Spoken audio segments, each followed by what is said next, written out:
Well, hey Eric. Well, hey, Chris. How are things? Things are good. How are you? Feeling better. I was kind of sick for a while there. I'm still not 100%. I'm not sure you can hear it in my voice or not. Yeah, we, But we all get sick around this time of year, I feel like. yeah, I think this is actually allergies, but it's kind of fucked up every time I'm Preach. just like, Preach. right? I'm kind of like, oh no. I hope it's not monkeypox or some shit. There's so many things going on right now. It's allergy pox. Allergy pox. I suffer from that all the time, so I totally understand and get it. Yeah. And I guess we should say hi to the people watching this. Hey, So, how's everybody doing? Thanks for tuning in. yeah, I hope you're all doing very well too. Lot going on lately. Uh lot going on, but we missed last week. That was on me, so I apologize to everybody. But we're here now, and I want to give a happy birthday shout out to Chris Kubik, my best friend from high school, whose birthday was yesterday. As we record this, we're recording this on Sunday the 21st, and his birthday was yesterday. So happy Oh birthday, man, Chris! happy birthday. Yep, one of my I still talk to a couple people from high school, but he's definitely like my best friend from high school. Still actively talk to him and hang out with him and see him pretty often. And there I don't really think I isn't. have anybody from high school that I still talk to. There's nobody left. Yeah. Yeah. I mean, So they're not dead. You made it sound like they're no, all no. gone. Well, It's I just mean, like, no, they're all doing their own thing. my graduating class has lost a couple, but no, I know what you mean. We're actually in the process of planning our 20-year reunion next year, and I might actually go to that. See, Just to see a couple people, I think. my high school closed down. I was the last graduating class. So after I graduated, the school closed. So that's it. That's it. You're done. It See, was one of those, so Eric, you shut down a high school. I did. No, it was, so the high school that I went to was a like trade slash high school. So if you Like a were doing vocational really school. well in your freshman year and your junior year, your we're not junior. Is it junior after freshman? Sophomore. Sophomore. Okay. So if you did really well during your freshman and sophomore years, your junior and senior years, you can spend at a like vocational college type of thing. You could Yeah. get college credits depending on the courses that you took, but they offered a bunch of different things. And it wasn't just college stuff. So a lot of people was like, "Oh, I want to learn work on cars." There was a mechanic program there, so you could work on cars. Or there was what was the big one? The architecture one. So learn how to make buildings and stuff like that. And it was really cool. Yeah, I So I think our went there, and vocational high school had something like that too. I think architect was really big in that one. yeah, I did a double because the first one that I did, the program was only a year long, so I finished it in my junior year, and then I started on electronics. And now looking back at it, I should have done it. I should have just done the electronics one, but um, I did marketing for my first year because I was like, marketing's got to be where the money's at, and I'm still believe that's true, but I just wasn't. I personally cannot. I could convince people to do things because I'm manipulative like that, but I couldn't knowingly in good faith sell you something that I know is shit. You know what I mean? Yeah, yeah. And I feel like a lot of marketing is that. So I was just like, fuck that. No. They're like, you want the truth? If it I makes you don't happy, go for it. I don't But think you're wrong. I think there is quite a lot that goes into that. Yeah. yeah, Because I tried to get into marketing as well. It's still something I'm interested in. The company I work for now, like they know that's something one of like my future goals is to work very strongly in the marketing department. Um, and I've done sales too. I did sales very heavily at the hotel. Although I don't feel like that was really much of a challenge because I feel like hotel sales is not hard at all. A hotel is something that people need for certain functions, so selling them on it is really not that difficult because you just give them a group rate at a discounted price of what the rooms would be going for that particular weekend, and 9 times out of 10 they bite on the hook anyway. Man. In fact, the only time they wouldn't sell is if my prices were just too high, and there's only so low I can possibly go because you still have to make a profit, obviously. And if Right. and and not for nothing, it was a Comfort Inn, which is not like a 5-star hotel, but it's still a high-end hotel for the Choice brand. And the rooms were very nice, very clean. The hotel was very nice for what it was. Again, basic hotel with basic amenities, but on the high end of that level. So I Right. wasn't going to undersell. So I knew what I was selling, and I knew what I was selling wasn't bad. Well, I mean, that's the thing, right? Like, whenever you get hired for a company and you're an entry level marketing person, you're not getting hired for a top notch company right away, right? It's not Right. like they're inviting you to go work for Coca Cola or You like or that anything like that. product placement we just threw in there real quick. They should sponsor us. Oh man, I wish guys sponsor us, please. No, Um, I know what but you want. You want Monster to sponsor us. I do, That way I you can do. just get free samples and stuff and I feel like I giant drink enough crates monsters dropped where off. I should own stock in Monster. That way, every time I buy a monster, technically it's going back into my own pocket. Yeah, there's a small fraction of a cent that's going back in there, of course. But the reason they shut the school down was actually because it was a vocational thing. They did a program where just kind of place where we were in Florida. They wanted to have more inmates go there to like actually get skills so they can go back into the workforce. And unfortunately, that meant minors could not be there. And a lot of high schoolers are still minors. So Yeah, they yeah. just kind of moved it all out. I was actually going to ask you, were you 18 in high school at all? No, I graduated when I was 17. I was Because going to I say, yeah, cuz you were born in 85, right? 85 and I graduated in 2003. So Yeah, I would you have been graduated the turning same year 18. I did, but you're a year younger than me. So I turned 18 in November of my senior year. Cuz that was kind of how my class was. The older Okay. kids were born in 84, and then the younger kids like my buddy Chris who just turned 37 was born in 85. So he would have when we graduated he was still 17, but I was 18. Yeah. So my birthday is in September, right? But I just met that cutoff to go into that year, so I Right. was always a year younger than everybody. Right, right, which Yeah. is and I remember that distinctly cuz I remember when I took my driver's ed class in sophomore year, the that was the thing that they asked everybody. They're like, so who here is actually like old enough to have their permit yet? And I'm raising my hand and I'm looking around and everybody else there's like 6 people in like a classroom with 25 kids in it, and I'm just like, oh, I'm one of the older ones. That's weird because I was always short for my age and everything, so I always felt like I was younger than everybody around me, but I was actually older. I was one of the older Yeah. ones. It it's weird now being one of the older people. Yeah, In like my my high school buddy Kevin was born in July of '84, so he was 18 going into our senior year. yeah. So when was your cut? So it happened weird for me, right? Because I started school in New York, and in New York there's like a deadline, but it's like a month out further than it is in Florida. Because if I would have just started school in Florida, I wouldn't have made the cut. I would have been one of the older ones because I would have had to Yeah. wait into the following year. Well, So I would have been I think be, graduating while I was 18, I think turning because I 19. was a November baby, we didn't have that problem. But again, I don't know. I wouldn't have been old enough to figure that out. So, that was mom and dad's issue, not mine. I went Yeah. to school. Somehow I got an education in Vernon, New Jersey, and am a functional adult as a result. So, can't all I be don't that bad, right, I mean, Vernon? I don't want to hear it, dude. The school system in Florida is Florida. Oh, I know. I'm well aware. That's why I'm impressed that you're as intelligent as you are, because I know you went to Florida schools.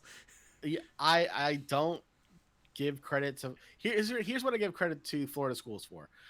Actually teaching me how to read, but not effectively because I can't. If you give me one of those tests to be like, oh, find out what grade reading level you are, it's pretty low. What is this single digit number? What is this? This is bullshit. Right? Um, I feel like they didn't do a good job of encouraging. Like they never really told me that there was books out there that I would actually enjoy. Right? Mm. I didn't find that out until I was an adult and I had already graduated, because every book that they tossed at me was just like, all right.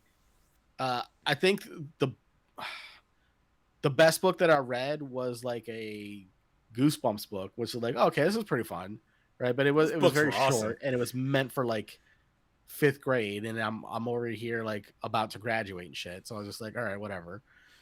And then the book that made me cry the most was, well, geometry, math, but like it's still a book. Not a not a sad story where the It's not dog a sad dies. story. No, it was the It's just made me geometry. fucking cry.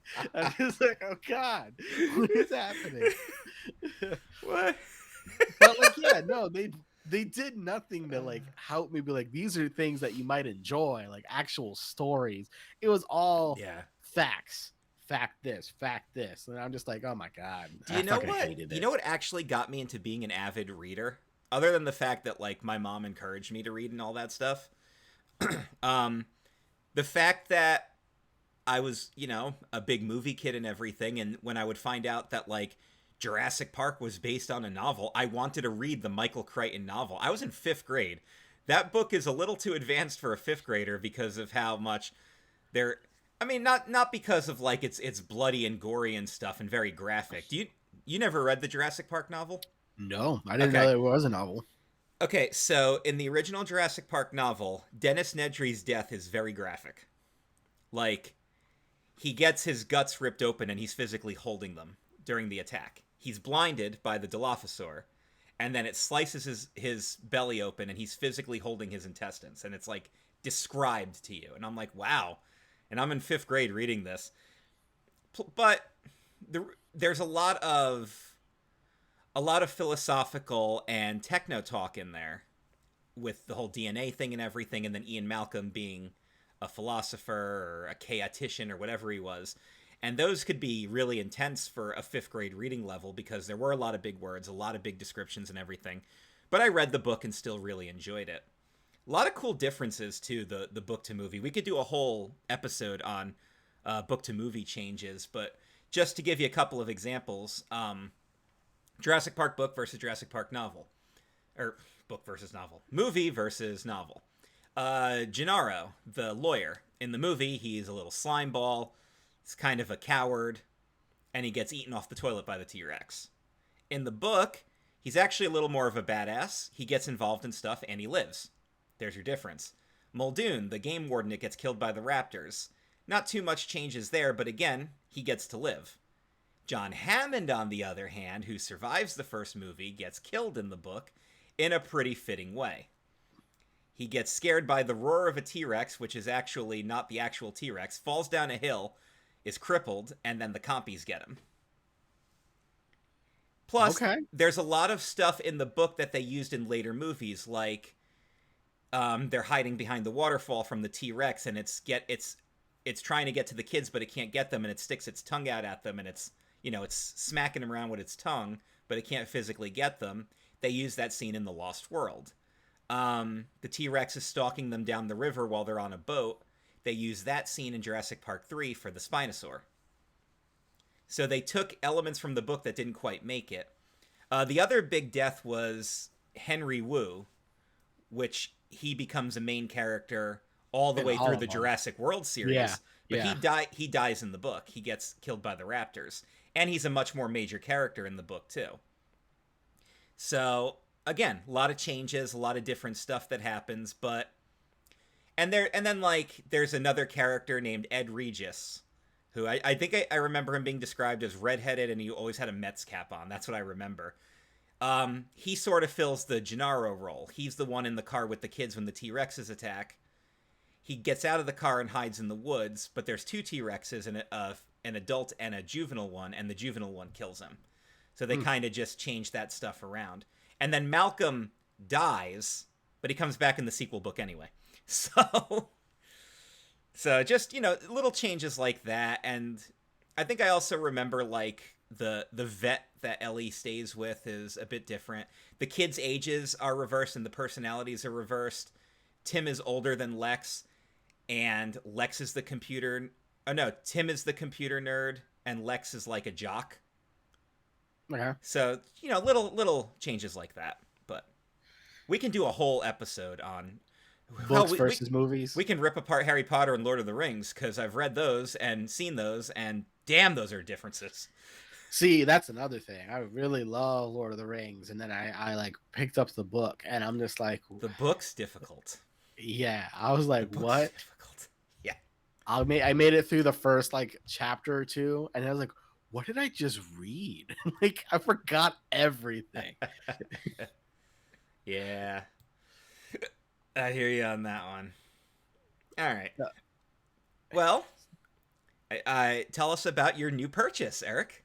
All right. So I bought an electric bike. That's I got awesome. a Super 73 ZX, which is not like their top of the line model, but it's not their entry. It's like the next level. It's going to be their new entry level because I have a feeling that the Z1, which is their entry level, they're just getting rid of them.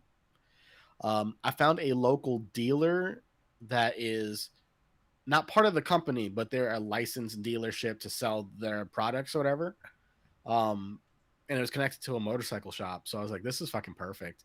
That's So I pretty went cool. in there and I saw a bunch of the bikes, and I was initially just going to test fit, right? Just jump on it, see if I like the feeling, if it's like, if it's too big or if it's too small. I didn't want it. And it fit really nice. And I looked at the price, and it was like normal. It said normally 1,500. I'm like, oh, is this a Z1? And I looked at it again. I'm like, no, it's a ZX. So they sold it to me at a Z1 price. And on top of that, they had a clearance. So I had got $500 off. There you go. So I got it for $1,000. And I think this one of the ZX goes for $2,000. So it's like Z1, 1,500, ZX, 2,000. Then it moves up to the R models, which is like their race models, their stronger motors. Right. That starts off at 3,000, and then there's like the RX, which is like 3,800 or something like that. Okay. Do you need any kind of special class of license to drive those, or? It is it's classified as an electric bike. You don't need to register it. As long as you, depending on your local laws, right?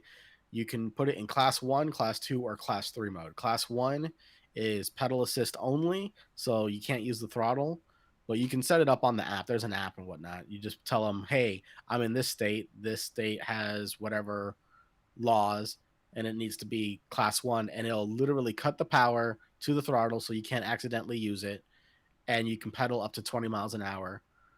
Class 2 is basically the same as class 1, except you're allowed a throttle. Okay. And then class 3, you can pedal up to 28 miles an hour. Okay. And there's an off-road mode, which I'm not saying that I put my bike in off-road mode, that allows it to go up to 30 plus miles an hour. There you go. Now, I have not hit 30 plus because this bike is terrifying at 25. Because, like, okay, yeah. I've ridden motorcycles, you know this. I've owned a motorcycle forever. Yes. But a motorcycle has some like oomph to it, right? Some weight to it. So like you like, it's very stable. And I'm not saying that this is unstable. What I'm saying is that I can pick the whole thing up over my head. So like it feels weird going fast on something that fucking light. You're just like, I mean? Just like, hey guys, I got my bike here, and now I'm gonna go cruising. Yeah. So like the whole bike weighs like, I think with the battery is 73 pounds. Yeah, that's pretty light. I can carry that. Yeah. And to put it in perspective, a normal bike weighs about 30 pounds. So yeah, it is heavier, right? But it's not motorcycle weight, right? It's not 200 or 300 pounds. And that's a small motorcycle. Yeah. So yeah, it's plenty fast. And the fact that I can ride the thing on sidewalks, anywhere where a bike is allowed, I can ride this. There you go. So I wanted to tell you this. I've told a couple people this, but I haven't told you yet. And now you get to hear it live on the show and get your reaction. But I am looking into getting a motorcycle, looking into getting the motorcycle license and getting one myself. Yes. Um, Yes. I'm trying to think. What kind of look are you going for? You want like a classic cruiser, like Harley So, style, no, or I don't need sport bike? anything. I don't need anything. So, what I kind of want to get, I'm echoing on your end. All I hear is, I'm sorry. I'm sorry. Let that's me. okay. It's just weird because I was like, yes. And then I heard myself again go, yes. Like, oh, yeah, okay. Um, so, what I really want is, I, I, I have to look up like the types of bikes and everything and figure all that stuff out.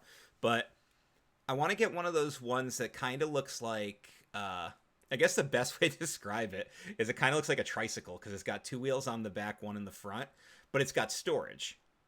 Because that's kind of what I want it for. Is I don't want it to go on like long cruise distances and things like that. I want it for the warmer weather, gas mileage, but I also want the option to be like, hey, if I want to go to the grocery store and just put some groceries in the back, I can do that too instead of carrying a backpack on my back and all that stuff. Now, my So, next question: do you want it gas powered or do you want to plug it in? open to both, honestly. Okay. I'm open. I'm open to electric. It The would really. electric bikes are expensive. Yes, I'm aware. So that's where that factor comes in. But and I know that getting your motorcycle license isn't that difficult. The classes aren't very long. You just got to kind of make the time to do it and take the test course and everything. Yeah. So Um, I got my license at the Harley dealership in Orlando. I know Harley does a little program where if you go there, yeah, and you there's a Harley dealership in Willow Street, which is south of Lancaster City, which is like less than 20 minutes from me. So yeah, so that'd be a perfect place. Just ask them, hey, do you guys do testing here? And then they typically do. Most Harley dealerships have like a back area where they'll yeah, train you, and then you get to ride some of their bikes while right. you're doing the test. You get to Most feel them out and everything, and then I they'll give guess you the something small, right? It's like a 500cc, but that's more. It's more than enough for beginners. yeah, and that's just it. Like I don't. To be honest, I really don't care what kind of bike I get initially. I just know that it would be cool to have one just because I live so close to my job. It would be just a nice, easy way to do it. Dude, why don't you do one of these e-bikes? Because like if it's, I don't know how close it is. My job's 11 miles away. Yeah. It takes me 15 to 20 minutes on a car if there's no traffic. And I looked at the map for the bike. It's gonna take me the same amount of time, and I'm doing like half the fucking speed because I get to cut across everything. I don't But really have a cut across option. That's the thing. oh, you'll be surprised. The next time you're on Google Maps, actually pull it up right now. Go to your phone, go Google Maps, All right, we can right? do that. Type in the address to your job or wherever. Okie doke. I will do that right now. I'm doing it right now.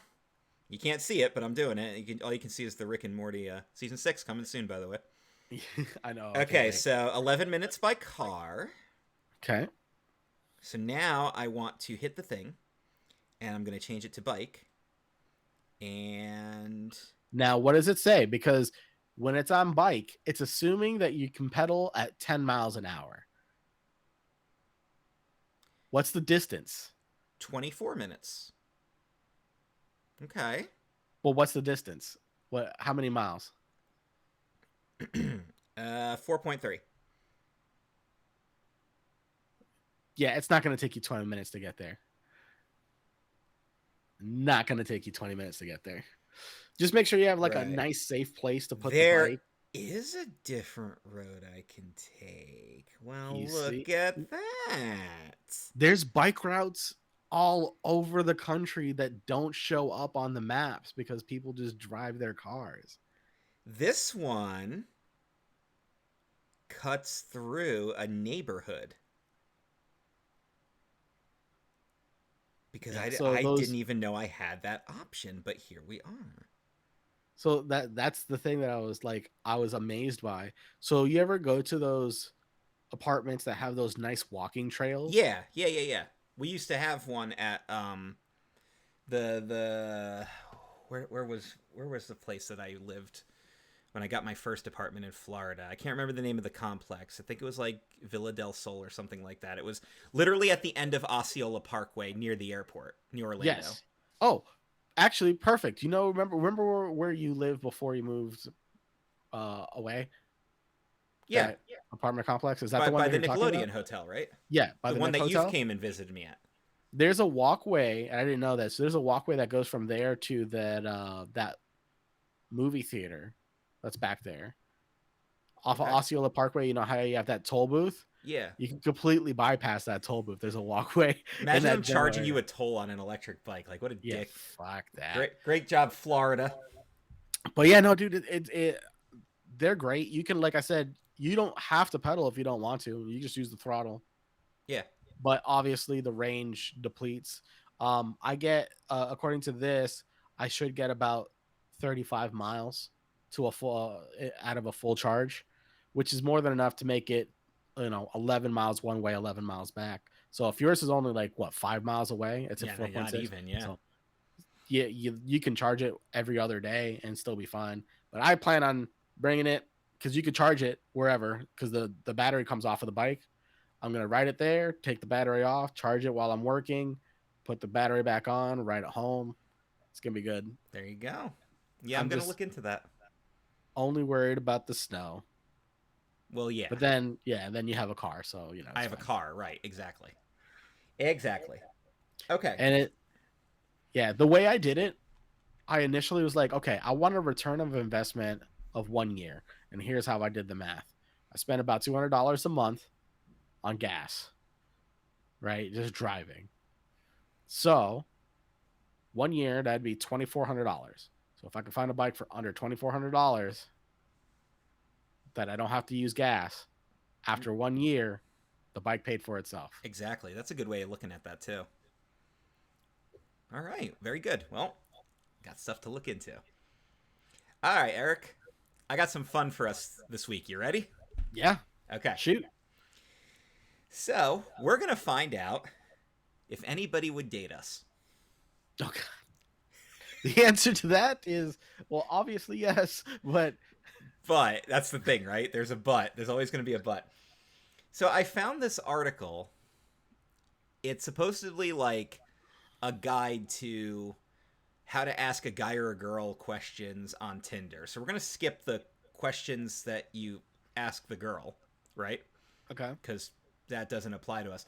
These are supposedly questions that you can get to that you're supposed to ask the guy, and the article was written by a lady, so maybe these are questions she would ask. But what I'm gonna do is I'm gonna ask the questions, and we're gonna answer them, and we're gonna figure Right. out. And then there's another whole section where it's like funny questions to ask on Tinder, which I guess are just gender neutral, but we'll worry about those when we get there. So first of all, would you date yourself? Yeah.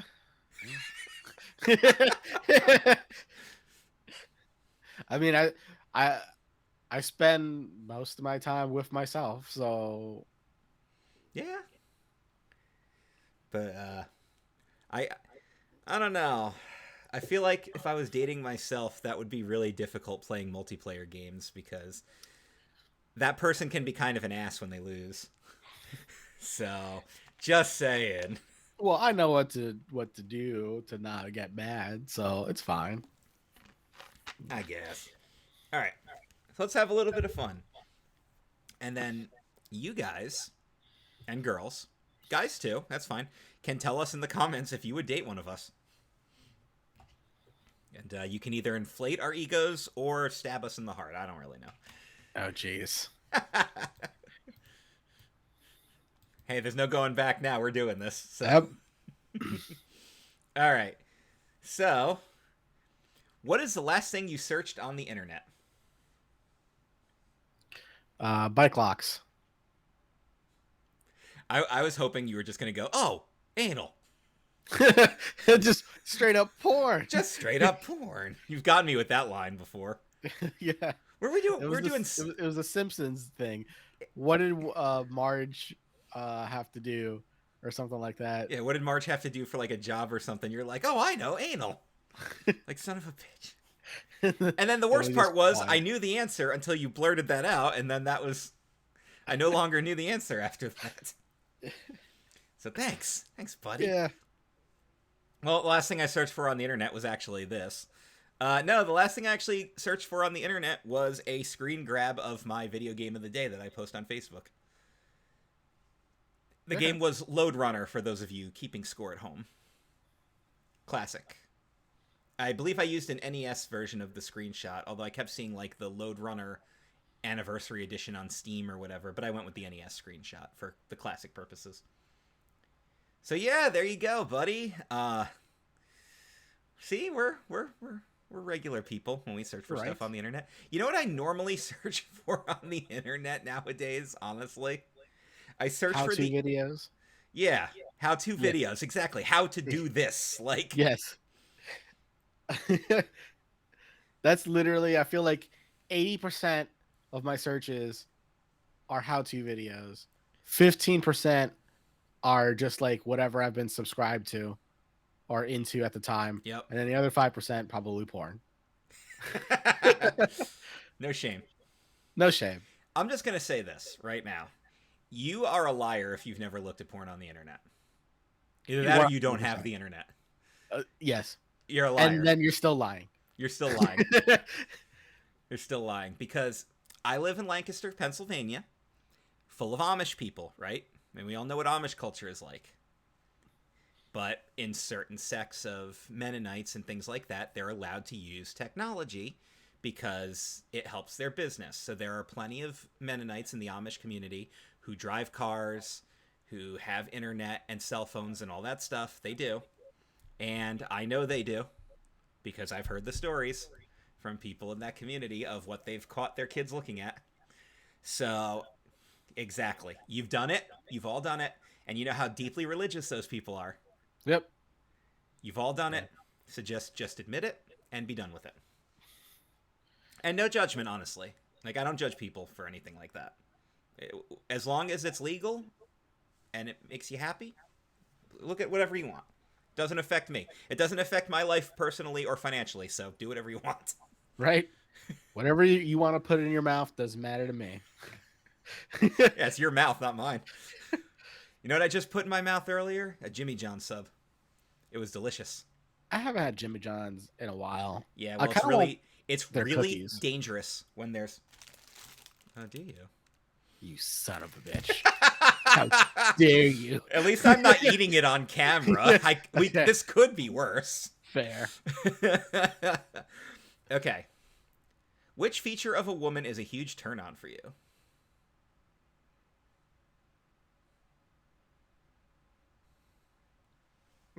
Okay. Are we talking about like just a turn on in general?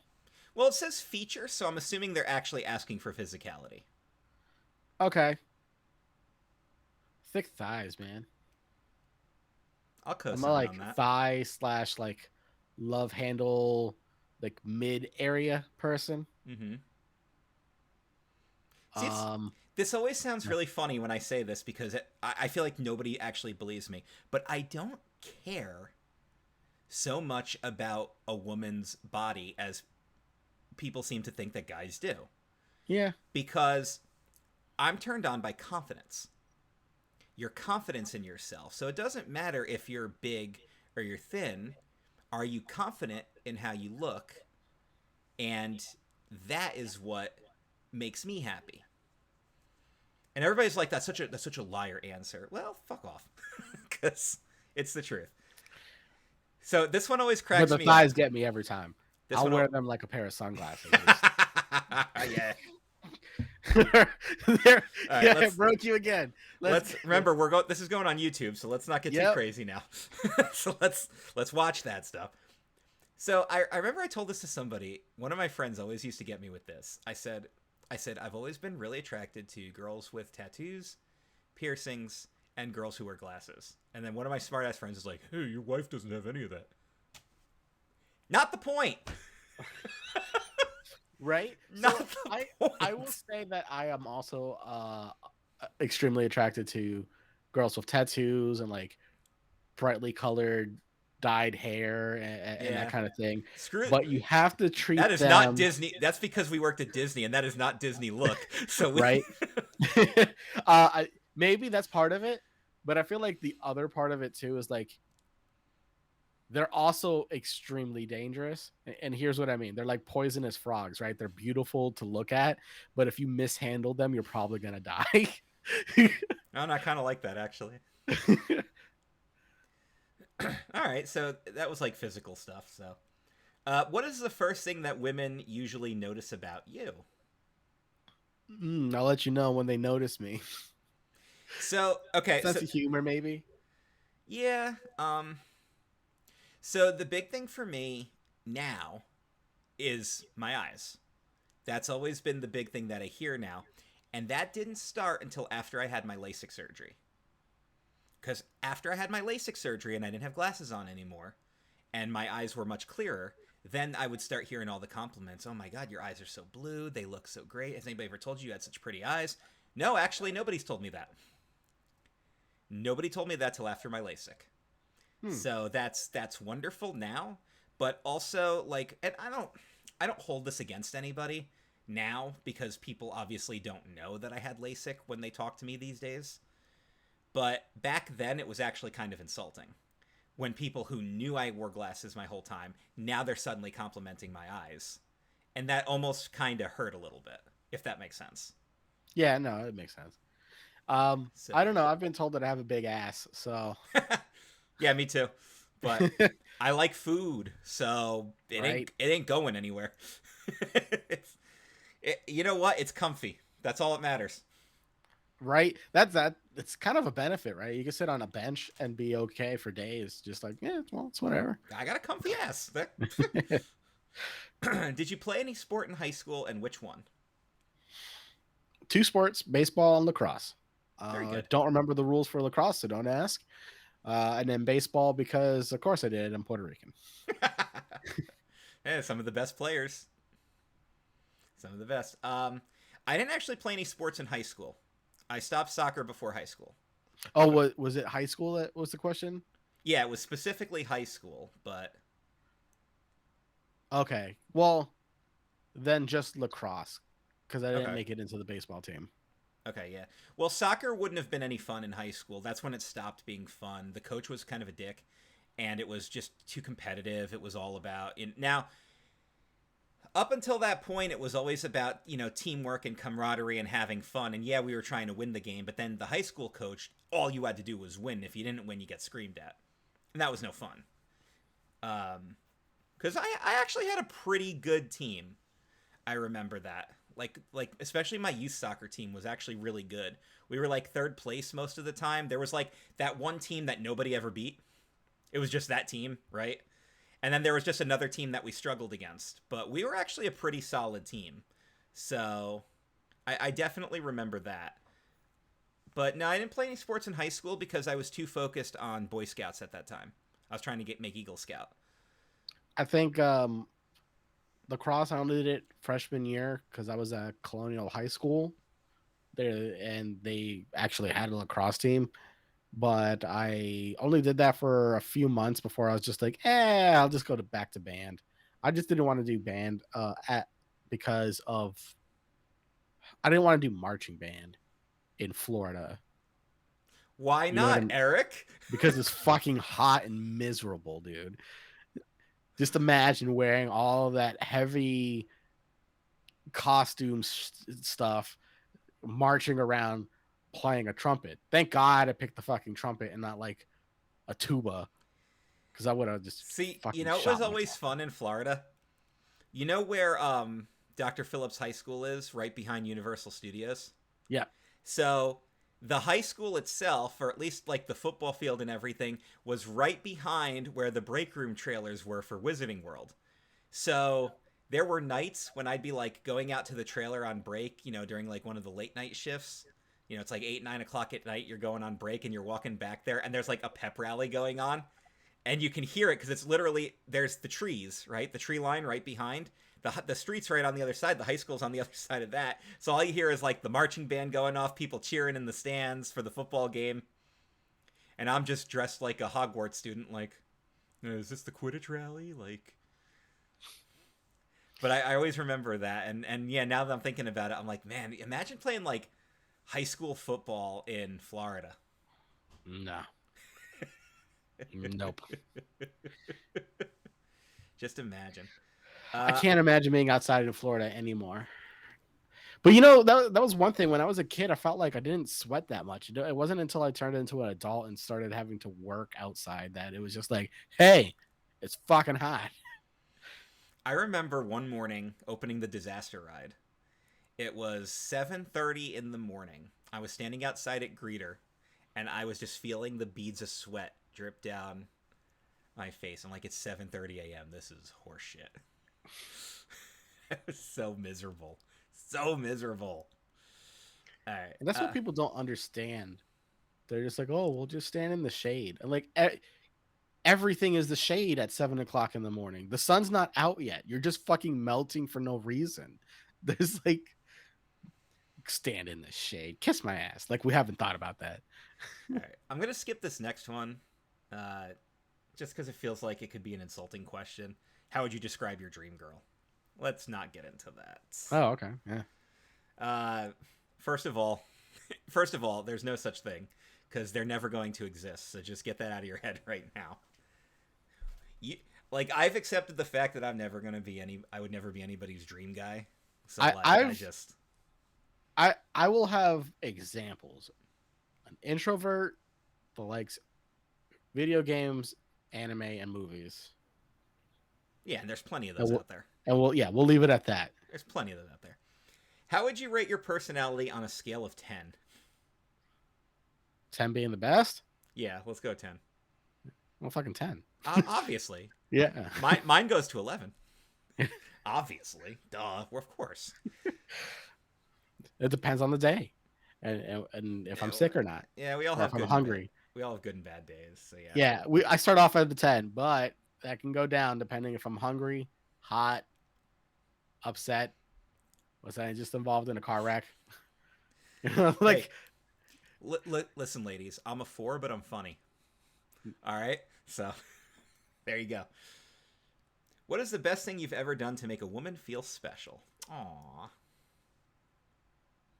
Oof. Them. I knew it. I knew that was gonna do it.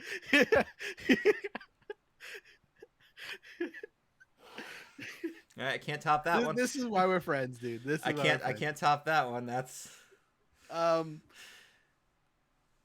don't know. I've gone out of my way for people. Okay, this is not related to the person that I'm with currently, but I remember it was New Year's Eve. The person wasn't supposed to be working. They tricked her into working. And I brought her a Hershey's Kiss so she can have it at midnight on New Year's Day. That's really sweet. Yeah. I like that. I'm very big on surprises. Little surprise gift, surprise night out, surprise, hey, check this out. You weren't expecting that. That's always been something I've been really big on, and I can do some grandiose things to surprise somebody. We told the story at the wedding of how I was going to actually surprise her in London, and I was actually going to I was intricately looking into plans to do that, but it just wasn't going to pan out because, money, broke, working at Disney. factor. So, yeah, it was just going to be one of those, but it was the effort portion that went in. And that's a big thing that, like, And that's not even like a dating thing, honestly. Like that's a friendship thing. Like if we're friends and we're close, odds are I'm gonna do stuff for you to make you feel special, just because that's the type of person that I am. Because I like making people happy and making them realize that, like, yes, I do mean this friendship, and we are friends, and I want to keep you as a friend. So here's just a little something stupid, like, hey Eric, here's a Snickers bar. Why? Right. Because we're friends. Thanks, Chris. Here's an ER. Oh, thanks, Eric. What's that for? Because we're friends, exactly. Exactly. What's your go-to pickup line? I don't have one. I don't have pickup lines. I've never had a pickup line. But I'll say this. I'm a sucker for cheesy pickup lines, so if you use one on me, it's probably going to work. I don't have a pickup line. Cheesier the but better. I do have a pickup method. Is this something that you want to discuss on YouTube? Yeah, it's nothing bad. Okay. See, this is why we're friends. I have to question these things. Yeah. So at least for the past 3 relationships, have all been picked up using food. So I find out what their favorite candy is or whatever, and then I just be like, "Hey, here you go," and then that's not really the pickup line, but it gets us to talk more. And it's worked. So Kit Kats. I did that for a friend. Was having a bad day. I was going to Sheetz, so I just picked up a couple of things. Grape soda. Trying to remember if it was chips or candy bar. And just left it on their desk. Just because, like, hey, you're having a bad day. Well, here's some stuff to make you feel better. Little goodies. That's what you got to do, man. Yep. Has a woman ever asked you out? Yes. And you know this person. Do I still know them? It's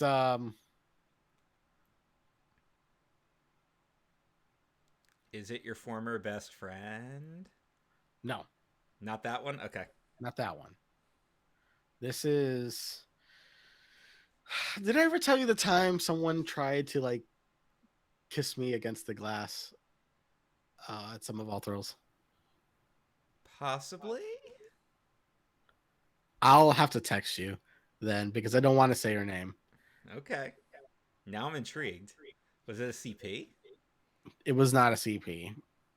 Are you texting me right now? I'm going to text you right now. Sorry, guys. This is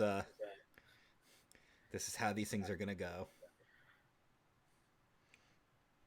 Because now I'm curious. You've actually got my attention. There you go. Really? Yes.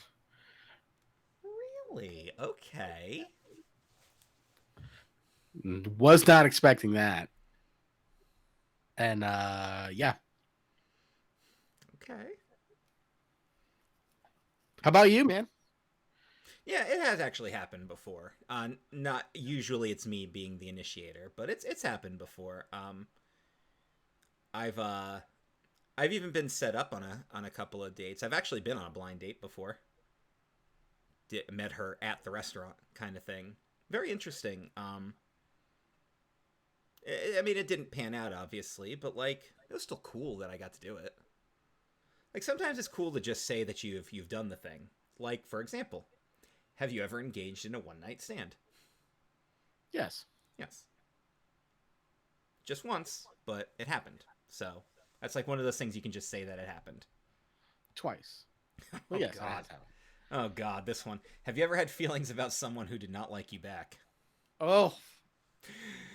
Whoo, boy. Oh, my God. Where should I begin? All of high school. Yeah, seriously. College for me.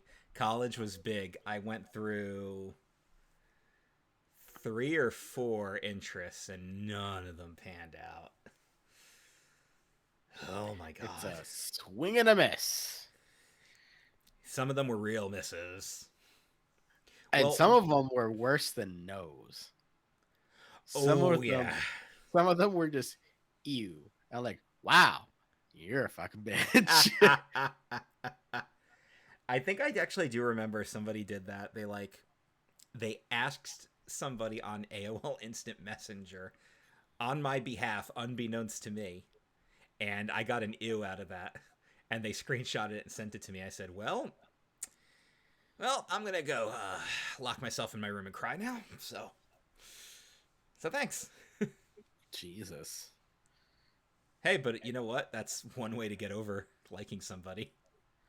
Yeah, that's true. Like, well, I guess we're done here. So that was nice. Okay, here's a fun one. Which superhero would you want to be reincarnated as?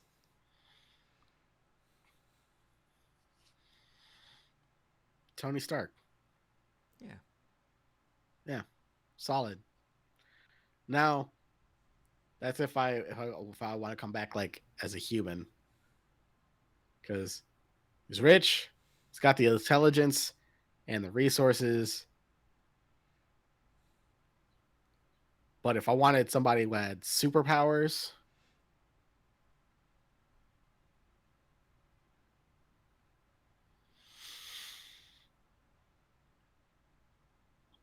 I don't know. Thor, maybe, because his understandings of things are also how I understand things sometimes. So I get it. Another one. Smash. Yeah, that's. I'm trying to think. What superhero would I want to be reincarnated as? Well, I guess it kind of depends on what kind of powers I want. Because now I'm wondering if hero is going to be the factor. You come back as Loki. Come back as a villain. Come back. I always thought like when I was growing up, I thought like the best person from the X-Men was Magneto, and I still stand by that.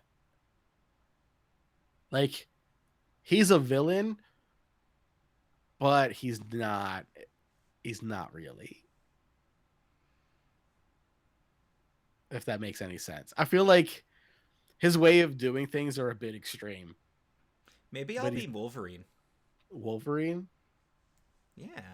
Okay. I could see you with memory issues. I have those. What were we just talking about? What? What? Huh? No, but I'm more thinking along the lines of regenerative properties, slow aging, things like that. So like Deadpool. Yeah, but Deadpool's scarred. I mean, yeah. But He has a better costume. uh, depends on which Wolverine we're talking about. The yellow spandex. Whatever, dude. I work in wrestling. Think spandex bothers me? Good God. I'm just saying, the red and black is better than that yellow, blue, brown that they tried to Well, do. it's like the whole thing where people are like, oh, I would never dress like a girl or wear spandex or put on like a rival team sports cap, even just for a movie scene. And I'm like, I've done all of that for film purposes because I don't care. Like it's just one of How those much are we things. Like talking here? You say you wouldn't do that shit. Someone offered you like $100,000 to be in a movie to wear like, I don't know, a Red Sox cap or something. I did that for a college project for free. So I'm just saying. Yeah, I dressed like a Boston fan. It was like a little blind date thing we were doing. Which was funny, of course, because I'm playing the Red Sox fan and I'm a diehard Yankees fan, so that it made it funny. And I've got a Red Sox shirt on, I've got the Red Sox hat on. People are like, "Do you feel awkward?" I'm like, "It's for a movie, for a project. I don't care. Stuff like that doesn't bother me." Would you ever dress in drag? Did it for a project. It was funny. Yeah. Like it's I don't know, just one of those things. Like stuff like that just doesn't bother me. Like I'm not going to like walk out on the street in a dress and high heels and act like casual thing. But if you're shooting a scene and it's for entertainment purposes, yeah, there's not much I won't do to entertain. I've Yeah. done I think I've people have figured that out that there's not much that I won't do to make someone laugh. to make somebody laugh, exactly, to entertain you. So yeah, I will.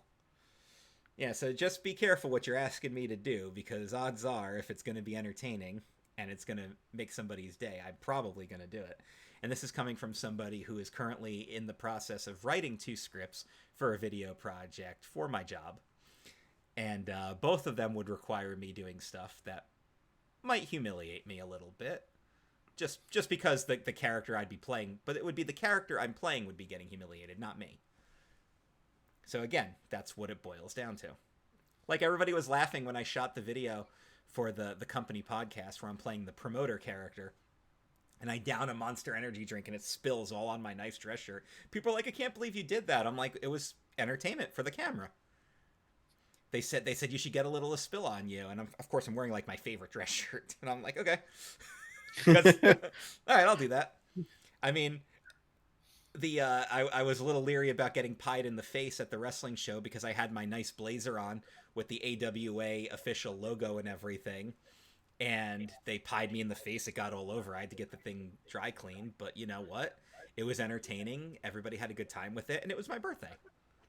I got pied in the face, and then I had cake afterwards. Good times. Got pied in the face on my birthday. Also took 21 Ric Flair chops to the chest because it was my 21st birthday, but that was slightly... Dude, I had a perfect handprint like this because everybody was chopping me with the same hand and getting the same spot. So it was like a perfect handprint like this for like a week. Did it sting? What do you think? For the entire week? Did it sting? Okay. I'm going to chop you in the chest 21 times. You see how you like it. Did it sting? Nah, felt like a fluffy kitten on a pillow. Everybody was laughing though because the one girl that was on the show stepped up to do it, and I kind of bowed up a little bit, and everybody's like, "Oh, he's okay with this one." I was, because I didn't actually feel that one. No disrespect to her at all, but she wasn't actually a wrestler. The girls who do wrestle that I know now, if they chop me, it probably would hurt like hell. Probably would hurt more than the guys, because some of those girls I know that wrestle could kick some of those guys' asses. So, just saying. But, we got on that from Superhero. Okay. All right. This one's going to be easy, Eric. Do you prefer outdoor games or video games?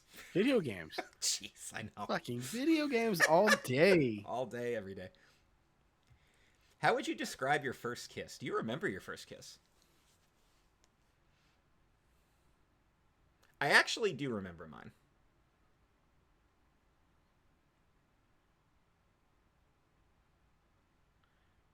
Yes, and it's gonna sound weird.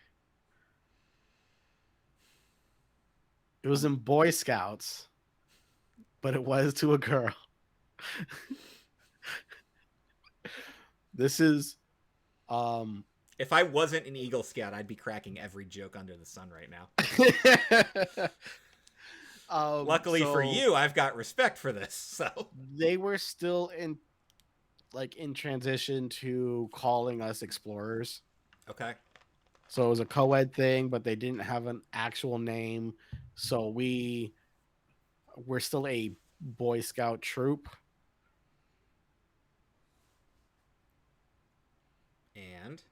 And there was a girl there, and we went to high school together, or at least freshman year, and I liked her. And our first kiss was just on a random trip. Mine was it's called the Flats. It's a park / playground in Vernon. I don't think the playground's there anymore. Happened on the playground. I think I was 13 or 14.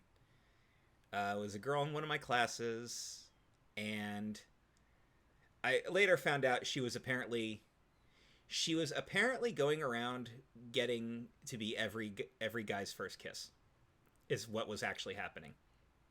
And she just happened to run into me and started asking me, "Ever kissed a girl before?" Blah blah blah, and then she did it. And then I later found out she was apparently just trying to check every guy off the list. I wonder whatever happened to her.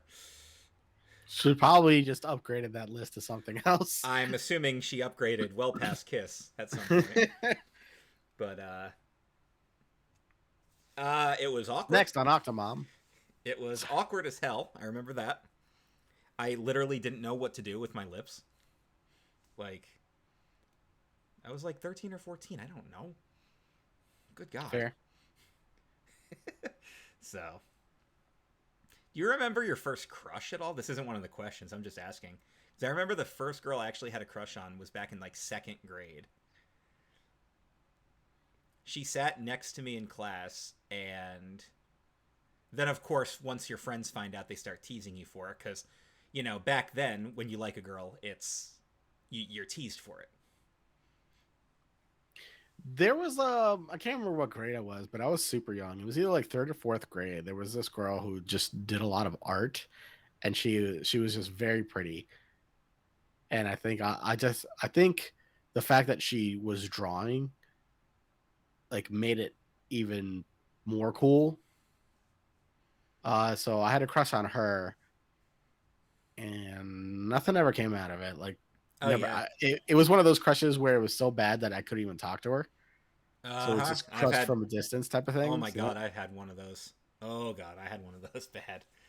Um, yeah, and, like, if you can...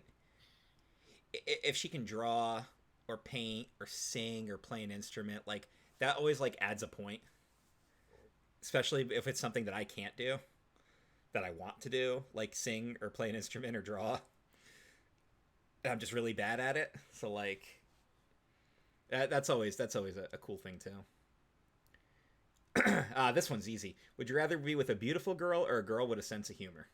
Sense of Sense humor, of humor, not even question. Because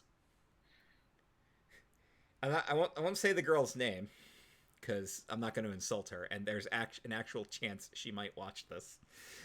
So, but the most quote unquote beautiful girl, present company notwithstanding, of course, um, was also the most boring girl I ever attempted to date. Had no sense of humor, had no real personality.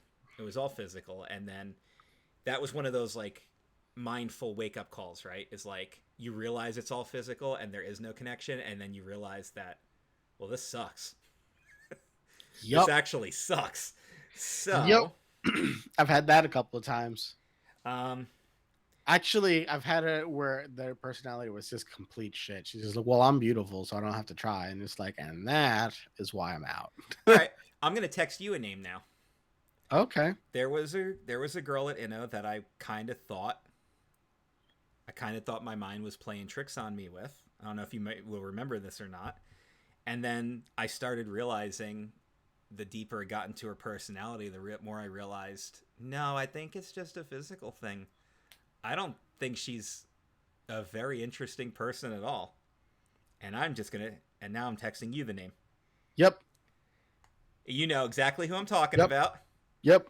You dig in a little deeper and you're I just like, okay, never mind. This is... That is, yep, one of the people that I was thinking about when you mentioned that. Actually, Yes, sadly that enough. that was the one, yeah. And I was like, no, no, no, that's all a mind trick thing. Because now I'm just like, you're actually really boring. You don't do anything. Oh, she's very mean. Actually, I could see that. very.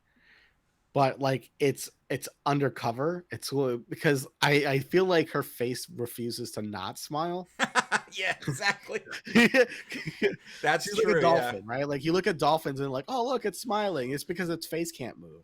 It's just like it's like dolphins are mean too. Like, dolphins are jerks. yeah. Yeah, no, sense of humor makes a girl 10 times, 100 times more attractive immediately. Good sense of humor and a good a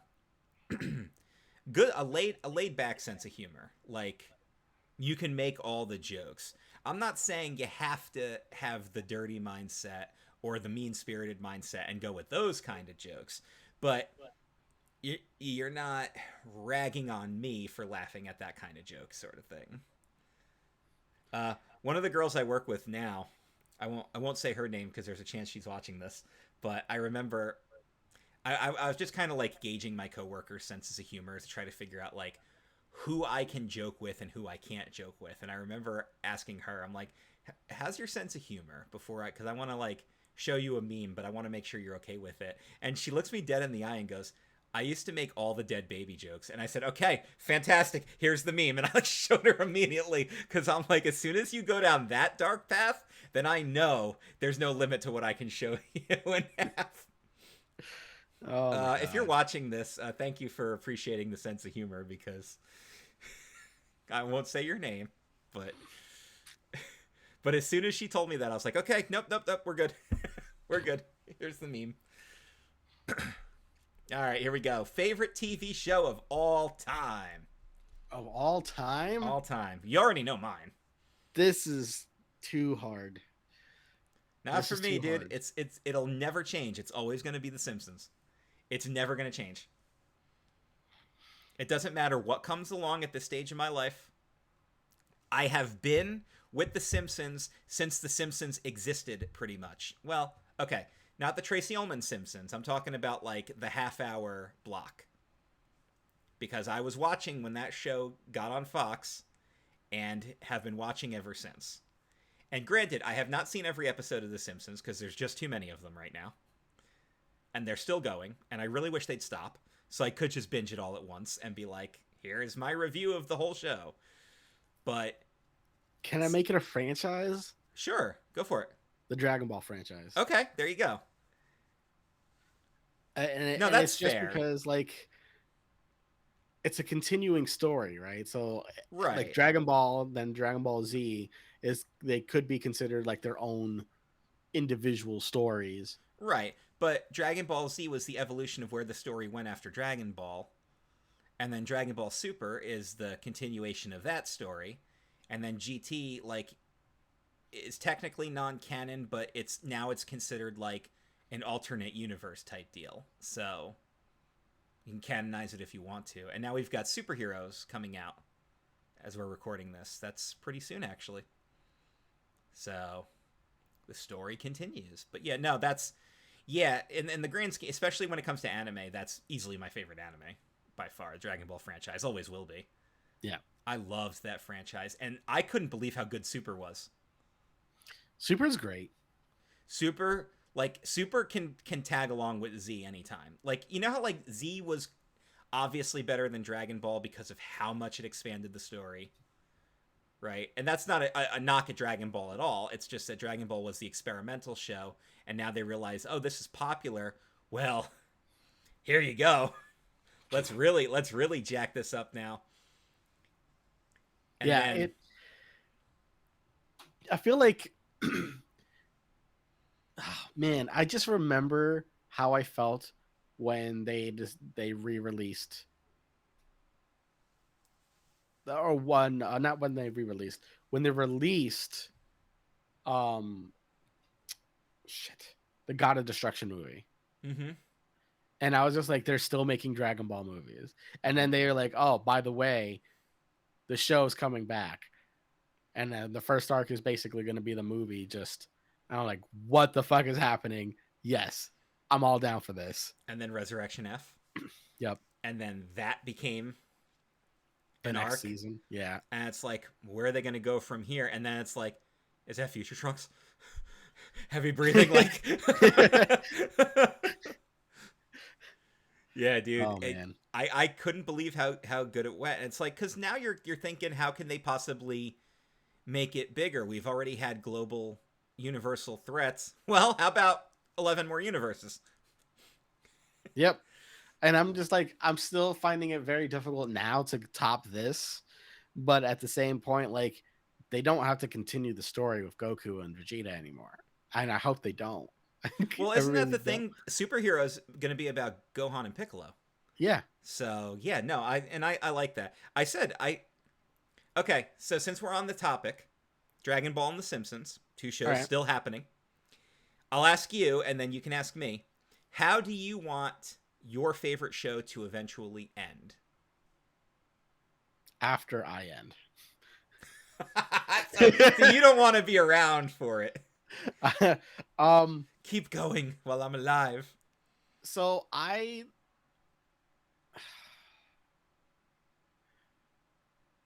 like the way that Dragon Ball is like continuing on with new stories and stuff like that, but I also like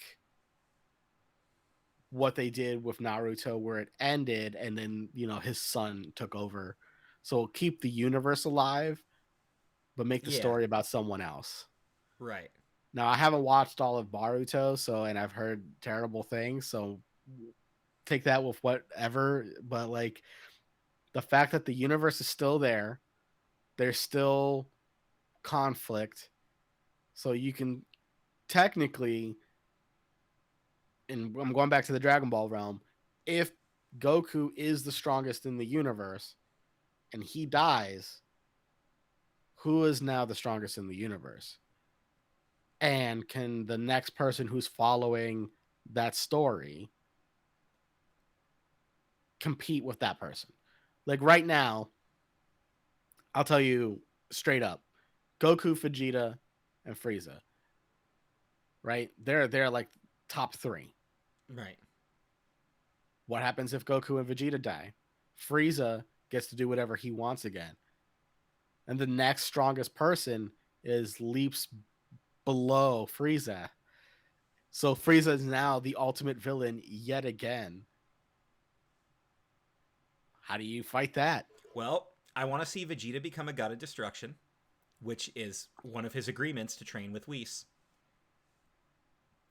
Goku master Ultra Instinct. I know Vegeta gets the Ultra Ego thing in the manga, and that's going to start getting fleshed out soon.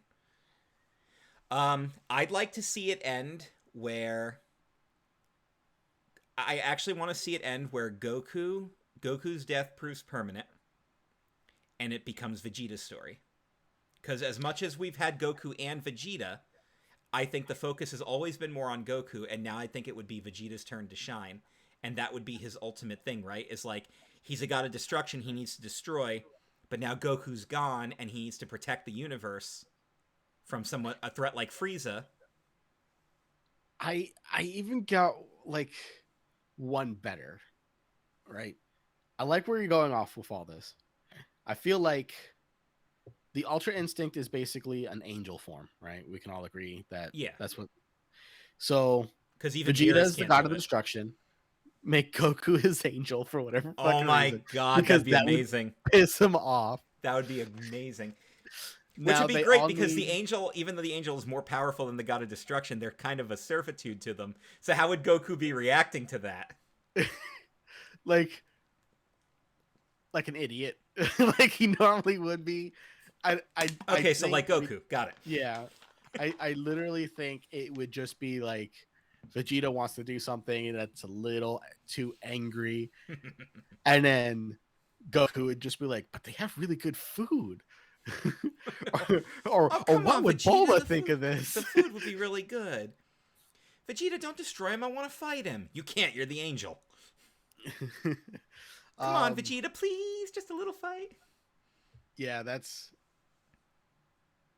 I don't I don't know. I feel like Vegeta got destruction, Goku died off, Piccolo took a Kai's power or something like that. So now Piccolo and Vegeta are linked. Gohan So has finally gotten redemption in Super. I think it's time to see Gohan shine. I do This should be think Gohan's story at this point. I don't think it should be Gohan's story.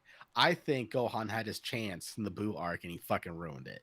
So I love Gohan, but he had his story from Cell to the end of the Boo arc. He had his chance and he just didn't want to fight, which is fine. Which That's his is story. all Vegeta ragged on him for. Yeah. I think it's time to shift it to Trunks, Goten, and Pan. I mean, that would make the most sense. So. Yeah. And then it was just like, so it would make a funny anime too. Like it wouldn't even have to be a serious one. They can just be like, oh, these 3 Saiyans or whatever going to school, just ordinary stuff, and them having to explain, oh yeah, no, my dad's fought a god before. Yeah. Like My dad fought a god. yeah. What has your dad done? And every once in a while, Boo just gets angry and threatens to destroy the world, and they got to calm him down with like chocolate bunnies or whatnot. There you go. I don't know. At this point, I'm just tired of following Goku. So, would anybody out there date us? After we just After that rant, philosophically ended Dragon Ball? Like, Come on, ladies. Let's hear it. Yeah, what's sexier than anime?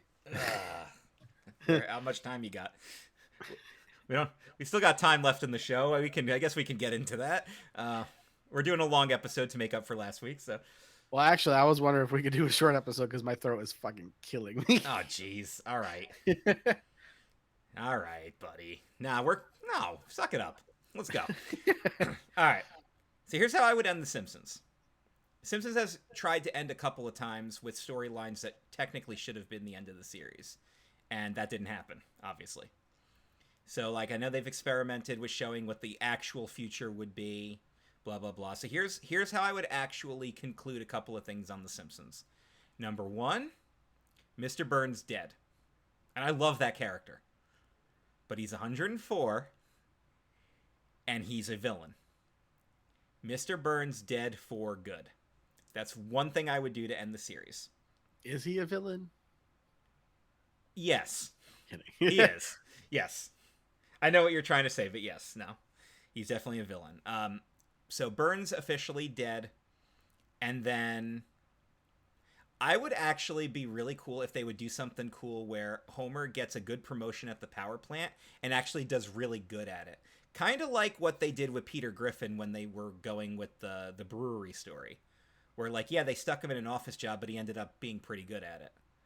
I would actually like to see that. A good angle for Homer. I want Maggie to actually talk at one point. It can be the last episode, and it can be the last line in the last episode, too. Maggie actually what if talk. they, like, make her mute and she just signs shit? I mean, one of my favorites is when they did the episode where they envisioned what Lisa's wedding was going to be like. And every time Maggie's on screen and about to talk, the camera cuts. So, like, first, Homer tries to make a phone call, and Maggie's on the phone, and he yells at her. And you just see her in her room, like, she's like a punk teenager now. She just rolls her eyes. And he goes, that girl never shuts up, but you don't hear her talk. And then she even goes to give a speech at the wedding. She, like, clears her throat, and as soon as she takes a breath, the guy runs in and goes, stop everything, the wedding's off. And so I love that they toyed with that a lot. Like, or they ask Maggie a question at the dinner table, she starts to answer, like, Maggie, don't talk with your mouth full. She just rolls her eyes and goes back to eating. So stuff like that's funny. Yeah, let's see. Get Maggie to talk. Lisa, they've already hinted that Lisa and Milhouse are going to end up together, which everybody's already said is going to be a thing. And then they have kind of a punk teenage daughter who is really bratty. Bart's in a relationship. He's got twin boys that he doesn't get to see because the wife left him and all that stuff, but he's still trying to be a good dad. So I kind of liked where they went with that. But I would flat out kill off Mr. Burns as like a final defining storyline of the final season. Kill him off once and for all. How would you do it? Have the mafia people do it? No. I think he would just keel over and die. He's 104. It doesn't even have to be an angle. He just dies. It's Mr. Burns, dude. He's 104 years old. He's just done. He becomes one of the heads in the jars. Oh my god. We see him on the next revival of Futurama. Huh? How'd I get in here? Smithers? Yes, sir. What's my head doing in a jar? Well, you see, sir. I mean, they've done character arcs like that. They finally gave Smithers a real relationship. Did they? Yeah. They made the big change where they officially had him come out, and then they gave him an actual boyfriend. And I think they won an Emmy for that, actually. Because people were happy about that. Like, I mean, they did that with Marge's sister.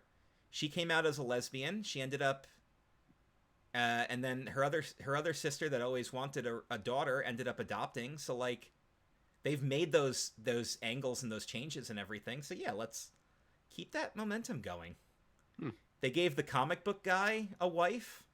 He finally met, like, a girl that we would have described on this list, like a Japanese girl that's into all the geeky stuff, and fell for him. So, like, they've made changes. But you have to kill off Mr. Burns. You can't leave him alive. You can't. Because fuck that guy. And he's one of my favorite characters too, but that's where I want to see happen. For all the crap that he's done over the years, he needs to die. He just needs to. So have you watched any of the new stuff?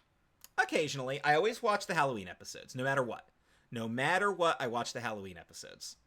So I've seen those. And then if I hear about something like the Smithers boyfriend thing that I'm like, oh, that sounds intriguing, I want to watch that episode, I'll watch it. But I don't have cable anymore, so I can't watch them new. So I gotta wait till the new season's on Hulu, and then the previous season goes on Disney Plus if I want to watch anything. Wait, do you not get Fox where you're at?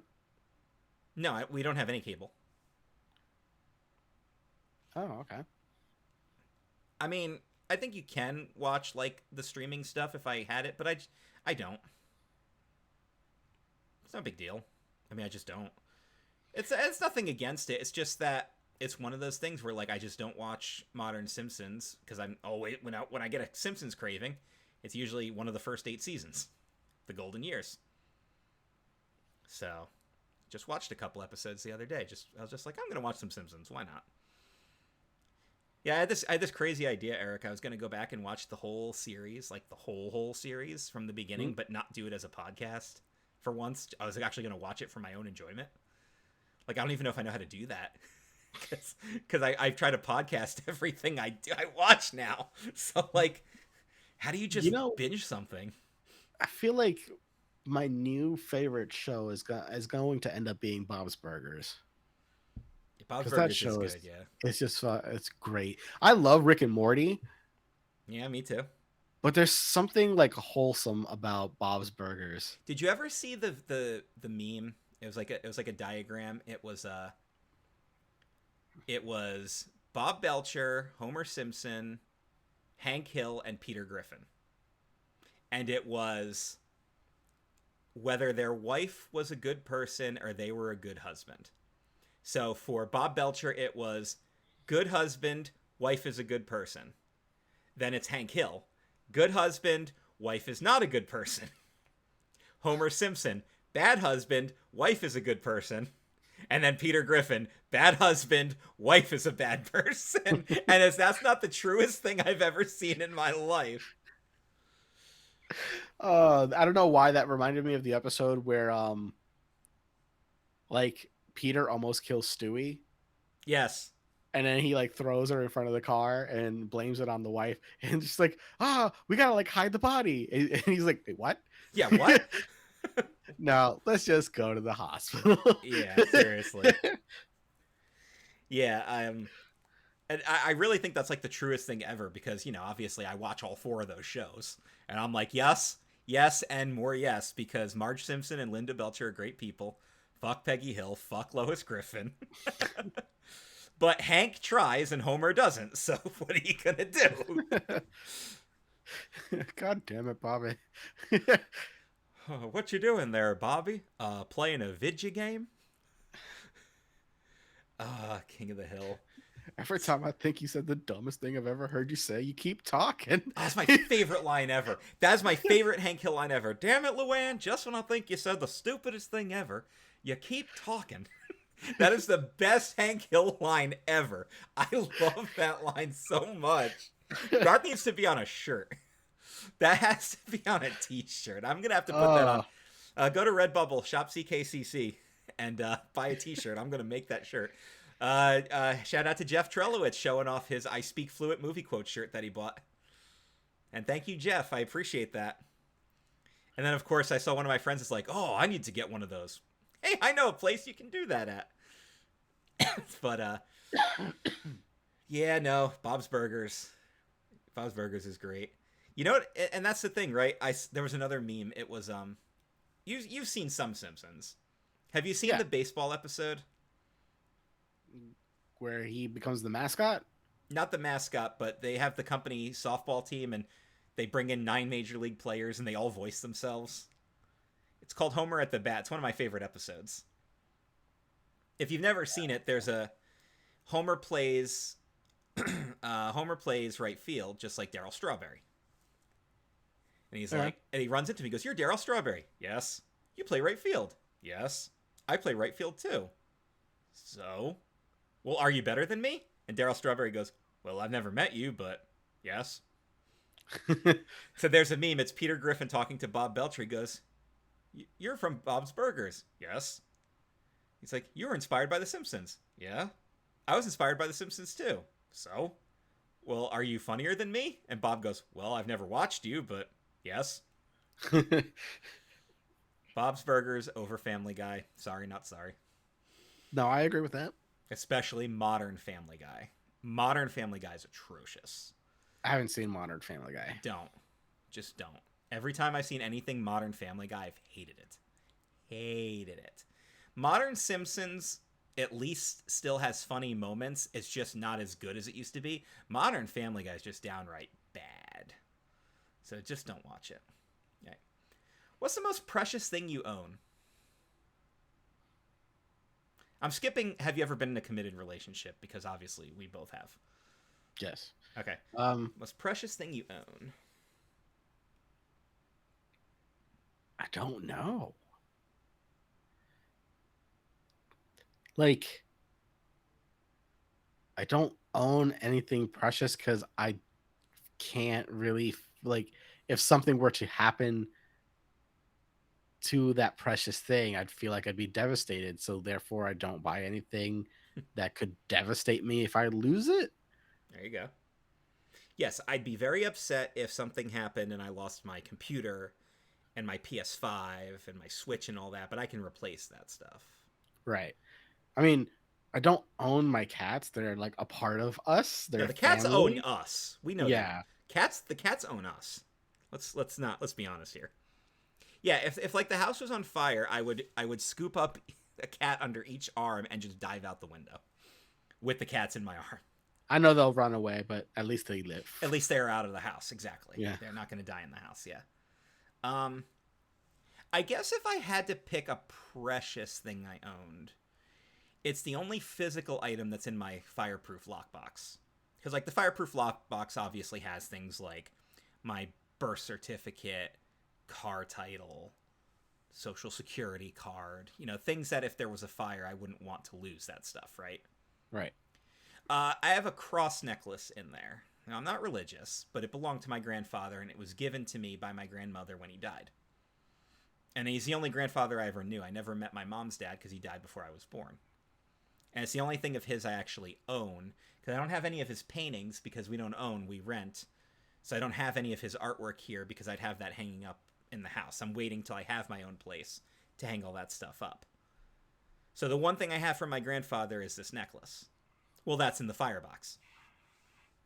So that would be like a precious thing I own. But no, everything I own is replaceable. So, except for the kitties. Yep. But that kind of goes without saying. But yeah, no, we don't own them. They own us. We know that's how it works. Okay. You prefer a girl with long or short hair? Doesn't matter, really. Yeah, whatever looks good on them. Do you believe in destiny? The game? Yeah, I've played it. I believe we're in control of our own destiny. Yeah. I mean, yeah, I say that there's truth in things like fate and luck and things like that. As far as destiny goes, I think we're all technically in control of it. And I believe very strongly that people are destined for great things as long as they want to achieve those things. And I think that if you have a destined goal in mind, you can achieve it as long as you put your mind to it. Now, granted, there are some things like, let's say I want to be a billionaire. It's not entirely impossible. It's extremely improbable, but not impossible. I could become a billionaire. There's just a lot of different risks I'd have to take, investments I'd have to make, places to put money, things I'd have to do. It is something that could very well be achievable for me. I can invest in stocks and bonds and things like that and really put my money out there and trade and sell, like stuff that I don't really understand when it comes to like stock trading and things. but I could do it and make money. And there's a chance that I could invest in something really good and become a billionaire as a result. Does that mean it's going to happen? Probably not. Highly unlikely not. I think your cat wants out. Yeah, or on you your hear? lap. Yeah. Yeah, she wants to be on my lap. Aww. Mine's sleeping in the window back there. Can we pause? We don't pause. Just play with your kitty. I'll keep talking while you're playing with the kitty. All right, come on up. You don't want up? You do want up? No, cat doesn't know what it God wants. damn it. Cat doesn't know what it wants. Yeah, I'll open the door. We're live, folks. You get to witness this firsthand. Kitty wants out. Let the kitty out. There you go. Door's open. Cat's not gonna leave. You know that, right? Nope. That's how it works. Cat's not gonna leave. They just want the door open. All right. Have you ever pulled a prank on a girl? Yes. Of course. I was gonna say you. Me. I pull a prank on everybody. Remember that one time I put a manager upside down? Yes, I do. We've told that story on past episodes. People are gonna have to go back and listen if they want to hear that story. Get some more hits. I don't know if I've ever played a prank on a girl, but I've pulled pranks before. Most of the ribs I pulled were in wrestling locker rooms and things like that, but they were always on guys because I just usually worked shows with guys, and if I was working shows with girls, I wasn't sharing the locker room with them because they would be in their own locker room. So, that would be the prank. That would be the prank, yeah. Now I've pulled plenty of ribs on guys. Can't think of any I've ever pulled on a girl though. Have you ever teased a girl because you liked her? Yeah, when I was really, really young. Yeah. I mean, I tease girls now, and I do like them, not in that way, but like our friend Katie. We tease her all the time. I mean, I guess, yeah, if you mention Katie. But she's like our little sister. That's not yeah. That's not a romantic thing. That's because like you said before, we tease her and we give her a hard time, but if anybody else teases her, they're fucking with the two of us. Yeah. and no, you're not allowed. Unless it's really funny. Well, hold on a second. Time out. Oh God, you know she's watching this too. So. I know. Nobody can fuck with Katie unless it's really funny. Nobody's allowed to fuck with my friends.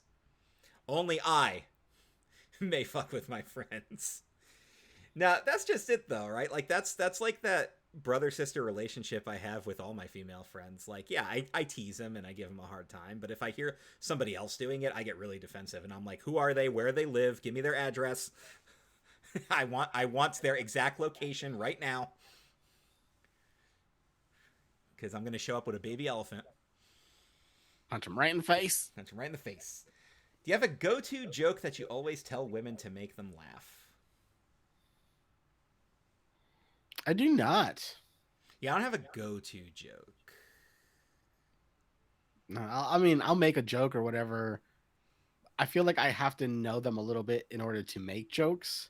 So therefore, go-to jokes generally don't work. I mean, I'm always going to try to make somebody laugh and entertain them, but like I don't have a go-to because it depends on the person, the situation, the mood, all that stuff. Like, yeah, because I mean, I'm not going to make dead baby jokes if they like had a miscarriage or something, you know? Okay, yeah. Like, yeah, so it really depends. Yeah, please. Yeah. Don't. All right. Do you play any musical instruments? Trumpet. Well, I don't know if I can play it anymore, but yeah, I used to. Yeah, I self-taught piano and keyboard, but I haven't had one in a long time, so probably not anymore. But used to, cannot anymore. I would like to learn the guitar. I know, right? I'd like to learn the guitar as well. How old were you when you had your first crush? How old was second grade? 7, 8 years old? Yeah. Yeah, somewhere around there. All right. What genre of music do you enjoy listening to? For you, I wanted to say like it's metal. I mean, I do like metal. I like rock. We're going to go with rock as a general statement because I like because I'll listen to alternative rock like Green Day, but then I'll also listen to Metallica. Disturbed is my favorite band. They're new metal. Linkin Park is my second favorite band. Hailstorm is my third favorite band. So like those are the favorites. But then I'm also like, I'm really into Bon Jovi. I love 80s rock music. I love AC/DC and Aerosmith. I love Alice in Chains. I love Shinedown, 3 Days Grace, Breaking Benjamin. But then I also like things like 21 Pilots, which would you even consider that rock? They play them on the rock station, but I I think for me it would be a mix of like rock, funk, and pop. yeah. Yeah. I actually do like modern pop music a lot because I listen to the 80s to now station. So like it's always the funniest possible example because he's a horrible person, but I have Justin Bieber songs on my playlist now because I heard them and I liked them. Is he still a horrible person? I thought he changed. Who the hell knows? Yeah. I don't follow his life, so I can't tell you that. But like, but that's just like the go to example. It's like, oh yeah, so like there's an example. You know, I listen Well, yeah, to. but you also know how to separate the artist from the person because, Yeah. like, for instance, Remix to Ignition, fucking hot album. And I love me some Michael Jackson music, but his personality was questionable, and you know that because you love Michael Jackson too. So Yep. But I do. puppy, Okay, hi now I puppy. can hear the dog. Okay. Yeah, that's fine. Everything's just. Oh, I it's opened the door fine. for the cat. The cats have just jumped back up on the tower, and now It's I can hear the fine. dog. Just let the dog be the dog. So that was music. What is your preferred location for a first date? That's actually a good question. Ooh. Um, I'm a typical movie/dinner person, right? So not a super fancy restaurant, but not McDonald's either. So like What's wrong with Olive McDonald's? Garden, nothing wrong with McDonald's. So wait. You Oh, went you for know you went what? for not Hold on, super hold on. fancy. You went with Olive Garden. I said nothing super fancy, but not Breadsticks are McDonald's either. banging. So I've actually had a few dates at McDonald's, and I'll have to clarify that. Normally, it's like I meet somebody while working, and we all get off at the same time, so we'll all go somewhere. So it's not like we had time to plan, and we're poor because we also worked at the parks. So it was like, all right, let's go to McDonald's or something, or Ale House, which was another good one. Ale So House, yeah. fucking love the Ale House. Can I change my answer to Ale House? There you go. I'll go with replace movies with walk/hike and dinner. Because here's my thing: if you can go on a walk with somebody or a hike, you're alone with them, and they realize you're a safe person, you've already broken down several barriers to your relationship.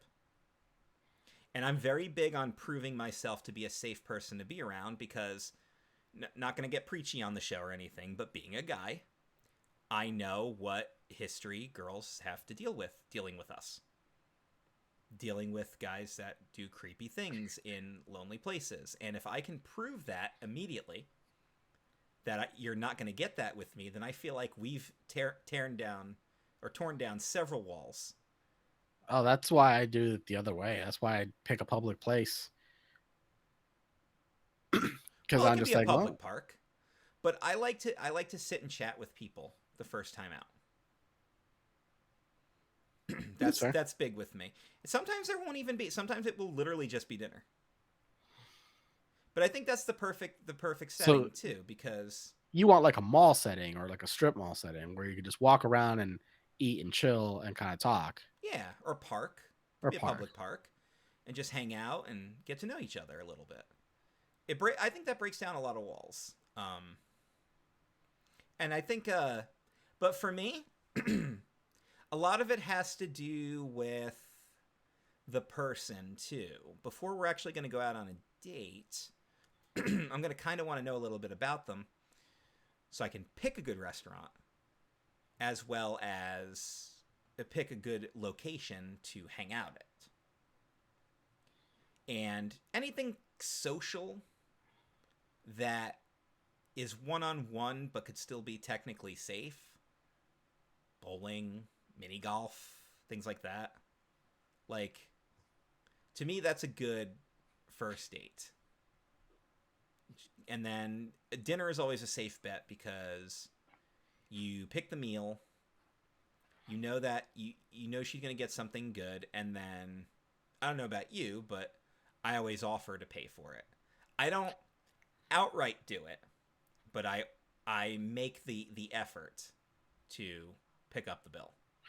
I feel like, oh, well, I don't know. I feel like I'll try to pick up the bill, but it really depends on the situation. And because dinner is normally like the last thing we do, Right. right? So, like, if we hang out beforehand, whether it's at a park or whatever, then it would definitely be last. I I like dinners because if let's say things are going wrong or not well, typically food fixes that. Like if you have nothing much to talk about, you really don't have to talk while you're eating Right. and you can still enjoy each other's company. And now you already know probably this is not going to happen again. Right. And that's fine. And you can still just enjoy your time eating your food. And there's a natural stopping point. Yeah. Bill comes, dinner's done, you can just leave. Yep. Okay. Yeah, that's good. That's a good one. I like that. Okay. What is the stupidest thing you've ever said or done on a date? Nope. Nope. Um. Hmm.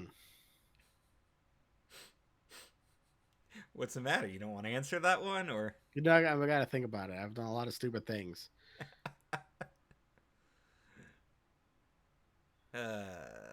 Uh, I can tell you the dumbest thing I've done is talk about an ex I on a think I've date. done that too. Yeah.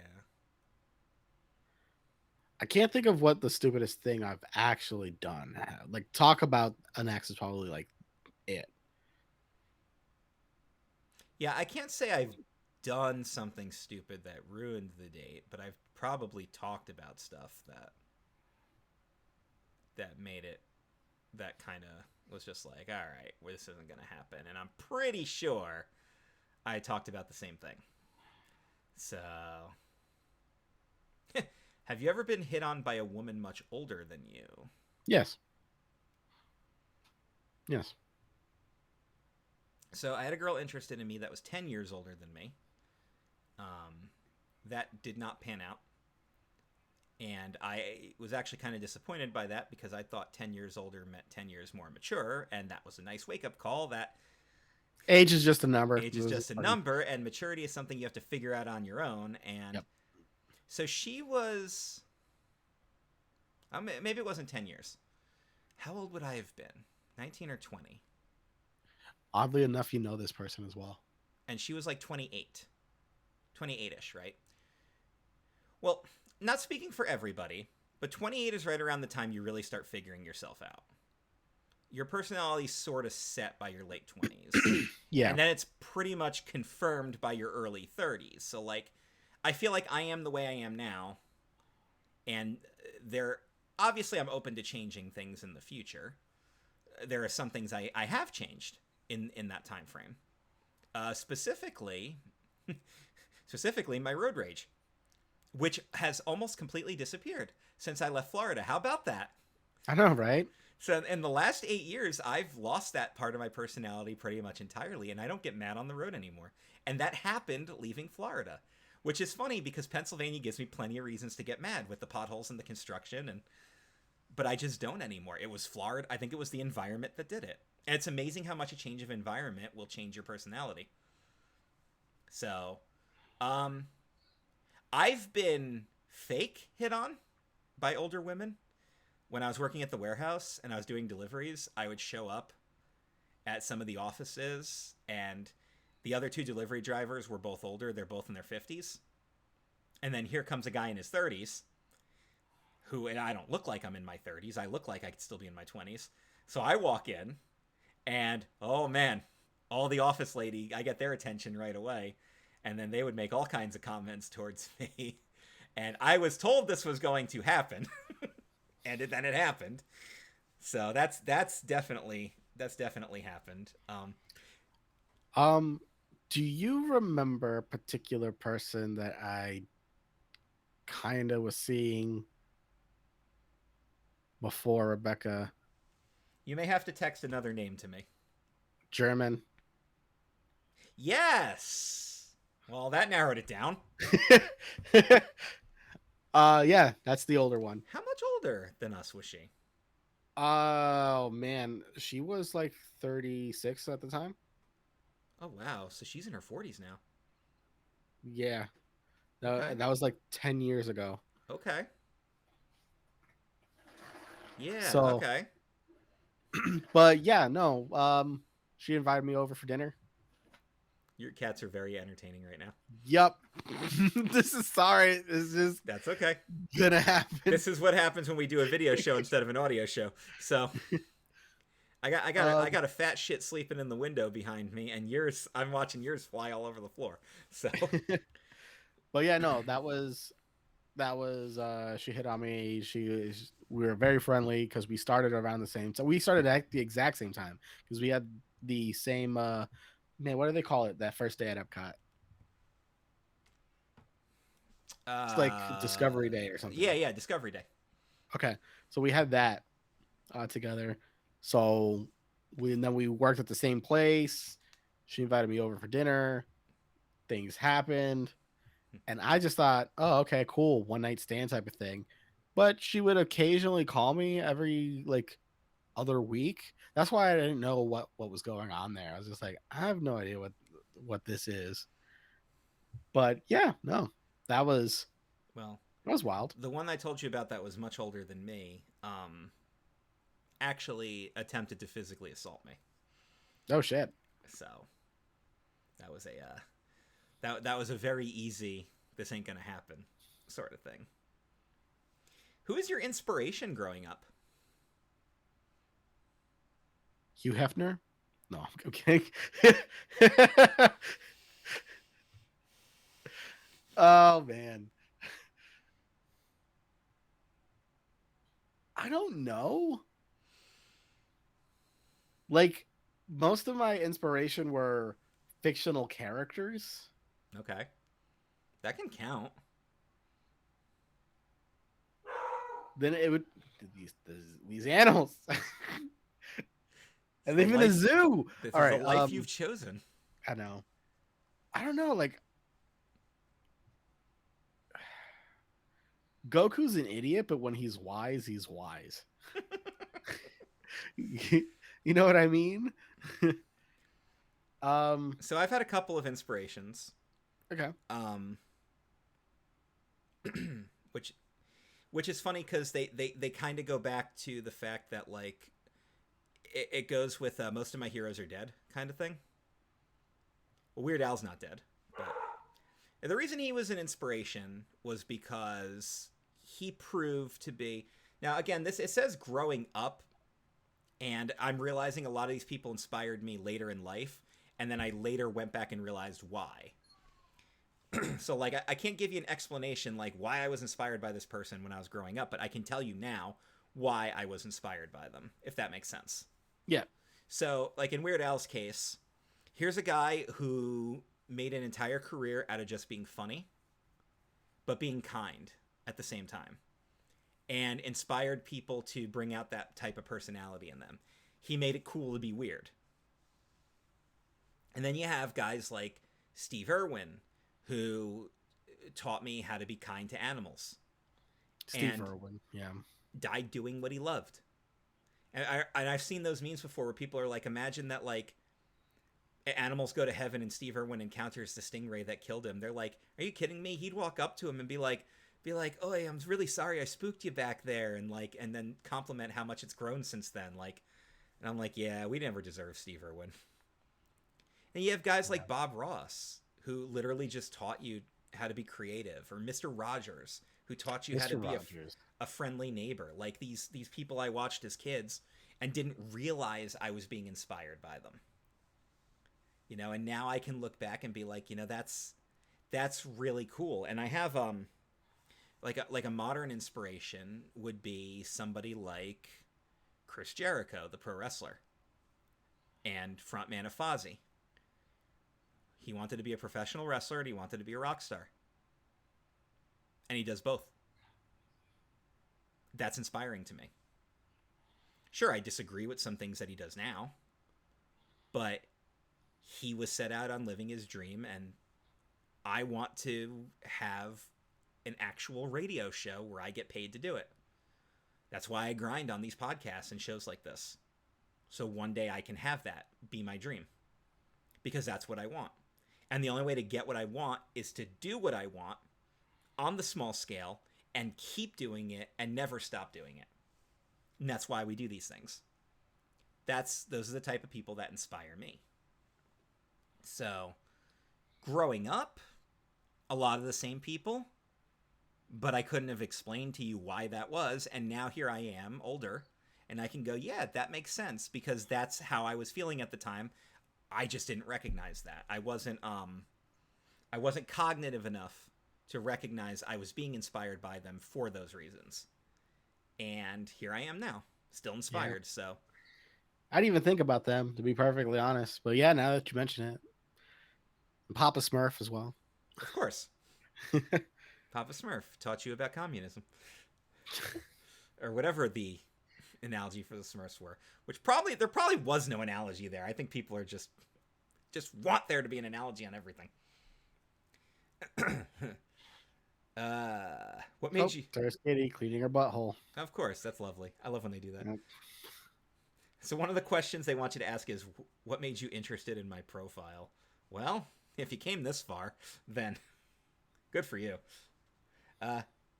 What's the most common misconception about you? That I'm an asshole. And don't get me wrong, I can see why. I've got a good one that's a very common misconception about me, and I'll say it outright on the show, and people can choose to believe what they want. People believe that I'm too much of a flirt. I'm very friendly with people, and I'm a hugger. That doesn't mean anything. I've got several female friends. I hug them every time I see them. I'll kiss them on the cheek, and I tell them I love them. But that doesn't mean I'm romantically interested. That's just my personality. And I can understand that being a misconception. But that's not the case. See, I think the assholeness in me comes out because I'm lazy. But I know, and they know, that I'm going to help them. But I'm going to bitch about it. You're very sarcastic. But yeah, that doesn't necessarily make you an asshole. Right. And that's just it too. Like I get like that too. I'll kind of roll my eyes and bitch about stuff, but I'm still doing it. Right. Like I'm trying to think of like a really bad example, or a really good example rather, but I can't really think of anything. But let's say you gave me a call at like 2 a.m. You're like, hey, my tire like came off the car and I can't get my tire blew up and I can't change my tire. I'm gonna be like, I'm gonna come and help you.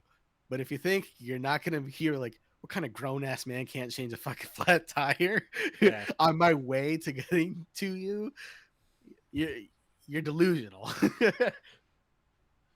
Oh, yeah. Like, if you called me at 3 a.m. and you needed help, I would get up and help you immediately. But later I would bitch about how I didn't get any sleep because I had to come rescue your ass. And that would just be me being sarcastic and funny about it. Okay, so yeah, those are pretty common. I feel like you and I have the same misconceptions. Like, because I remember at Disney, I think a lot of people thought that about the two of us, and like, but that wasn't the case. Yeah, we have very similar personalities, and to be fair, I was very flirty. Yes. But I think that's just it. Like, I feel like there's a lot of misconception there, and obviously I know the truth and I know how my brain works, but you can't just convince somebody that that's how it is. I can't sit here and talk about it. So, but I'm also not gonna. If somebody wants to get, because I remember there were one or two girls that we worked with who were weirded out by me because of how often I would hug the other girls, and they didn't like that, and that was fine because it didn't bother me, because I wasn't gonna change who I was because it bothered them. And you know what? Now you don't get a hug. So, and you know what? Nobody ever points out how often I hug the guys. And not the bro hug with the hand clasp and the bring in. Flat out, full on, like... Yeah. Nobody ever brings that up. The man hug where you're like... Yeah. And you grab their ass and lift them up in the air. Hell yeah. Couple feels. Hey, you've been working out, bro. Ass feels pretty solid. Mine feels pretty soft. Have a feel. Makes it comfortable when I sit in a chair, so... Dude, my buddy, Chris, who I just said happy birthday to, every time I see him, big ass hug. Every time. Who cares? If that bothers you, like, that's on you, not me, that I hug people. Like, that's how I am. I'm a hugger. I will hug anybody for any reason. I don't need an excuse to hug somebody. So, I get the misconception, but I think it's important to put that out there too. Like, and I tell people I love them all the time. It because I do. And it sounds shitty, but it comes from the fact of how many personal losses I've had in my life, especially in the last couple of years, how many people I know have passed away. So I remind people who I'm close to, men and women, that I love them as often as I can. Because what happens if I never talk to them again? At least I know the last thing I told them was I loved them. And it sounds shitty, but that's the reality of the life that we're living right now. When you have friends die who are younger than you and in better shape than you, that can really mess with your head mentally. And I'm not going to change... If I'm going to date somebody and they've got an issue with that, they have to work on that issue. Because I'm not interested in these people romantically. I'm interested in them romantically. And they have to figure that out. I'm not changing my personality for that reason. Like, I'm sorry, but I'm not going to stop telling my friends I love them because it bothers you. Because there's different types of meaning to saying that you love somebody. You gonna get mad because I tell my cats I love them all the time and smother them with kisses? Well, no, that's different. It's a cat. Well, what's different with this person? Yeah, I mean, look at that lazy piece of shit. I fucking Yeah, love that. love him to death, right? Exactly. Love that cat. Yeah. Believe me, and I call my cats some of the worst names imaginable when they're pissing me off, but... Where is the other one? Ran out of the room a while ago. Okay, there. Oh, okay. Well, maybe came back. I haven't been paying that much attention to the floor. So, no, but that's another thing too, right? Is like I'm not gonna stop that side of me. So, favorite cuisine? That's easy. Italian. Chinese. There you go. Social media site are you the most active on? Definitely Facebook. Because that's how I keep in touch with the most people. Yeah, Facebook. Even though I haven't been super active on it, I'm not a big social media person. Yeah, I don't. I'm not big on Instagram. If I have a cool photo to post, I'll always put it on Instagram. But I don't really go on it very often and check in on things like. Well, does YouTube count? I mean, I guess it can. So then YouTube. Hands down. I mean, you have a profile on YouTube, right? So I guess you can use that as social media. And you can communicate on YouTube, so. Okay. Have you ever pulled any crazy stunt to impress a girl? Well, like I said, I tried to, and it wasn't going to happen. So. Do you have one that you're willing to share? I tried, big stunt, huh? I drifted before in a Miata. I try to impress someone. But what ends up happening though is that like you end up just impressing the guys. You're like, oh, man, it was a pretty cool drift. Yeah. Yeah, I tried to fly to another country to surprise somebody. That would have been the craziest stunt I ever pulled. Which year in your life would you describe as the golden period? Retroactively, I'd probably have to say college. This is the last years of my no responsibility. Well, like responsibility, but also no responsibility, because I was responsible for taking care of myself, but I didn't have all the financial responsibility that I have now. So, Um,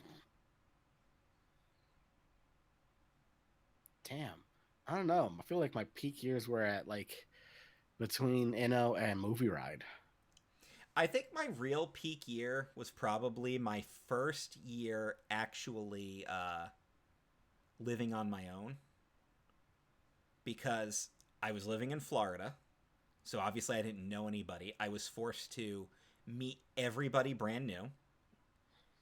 Was forced to figure out how to pay rent, how to pay bills, all that stuff.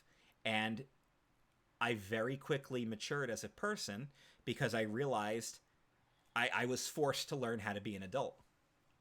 And we make jokes all the time about how adulting sucks and adulting is hard and everything. But when you realize it's actually not as hard as you may have thought it was going to be, you start realizing that you can do it. And that makes you feel good as a person. Yes, but that first time is really fucking difficult. Yes, but when you pull it off and you realize that you're making it on your own. Okay, granted, yes, I had roommates. So I wasn't floating the bill, but I was floating my share of it, and I was doing it without assistance. I didn't need to rely on my parents anymore. And at 23, 24 years old, that feels good. Nothing feels as bad as when you're finally on your own and you hit the very first February and first March. And then you realize that there's not enough days in February. And it just feels like I just paid rent. What do you mean that rent's due again? So what's the worst month of the year, and why is it February? It's too fucking short. And cold and it, miserable. it's cold, it's miserable, it's too short. And if you're unlucky and you only get paid every other week, sometimes you'll only get a paycheck and a half. February sucks. February's the fucking worst. The month my mom was born, so I kind of feel bad saying that, but like, fuck February. If I had to rank all the months of the year, February would be 12 out of 12. And you know what month would be number 11, I think? The one we're in right now, because fuck August. Not only is it hot and miserable, but is there even anything to celebrate in August? There's no holidays. Every other month has a holiday. What does August have? School. Going back to school. My point exactly. You don't celebrate it as a kid, but as an adult, you're happy about it. Well, that's why I always hated September. But now I don't mind September because we get the first break in the weather. We get Labor Day, which actually means something. I have several friends born in September, so I can celebrate 37 in a row. Yeah. You better make that joke. God. Because I did. I made that joke. I think I even put a picture of Dante up when I hit 37. I was like, I made it 37 years in a row. You have to. If you don't, you're just failing as a Kevin Smith fan. You know what's fucked up though about my birthday though? Labor Day is normally that first Monday, and I feel like it always lands on my birthday. So it's like you get the day off. Well, yeah, but I can't do I. anything because everybody's off and everything's closed. So like, hey, happy birthday. Good luck trying to do anything. Well, try having a birthday when the weather is cold and tell me how that turns out for you.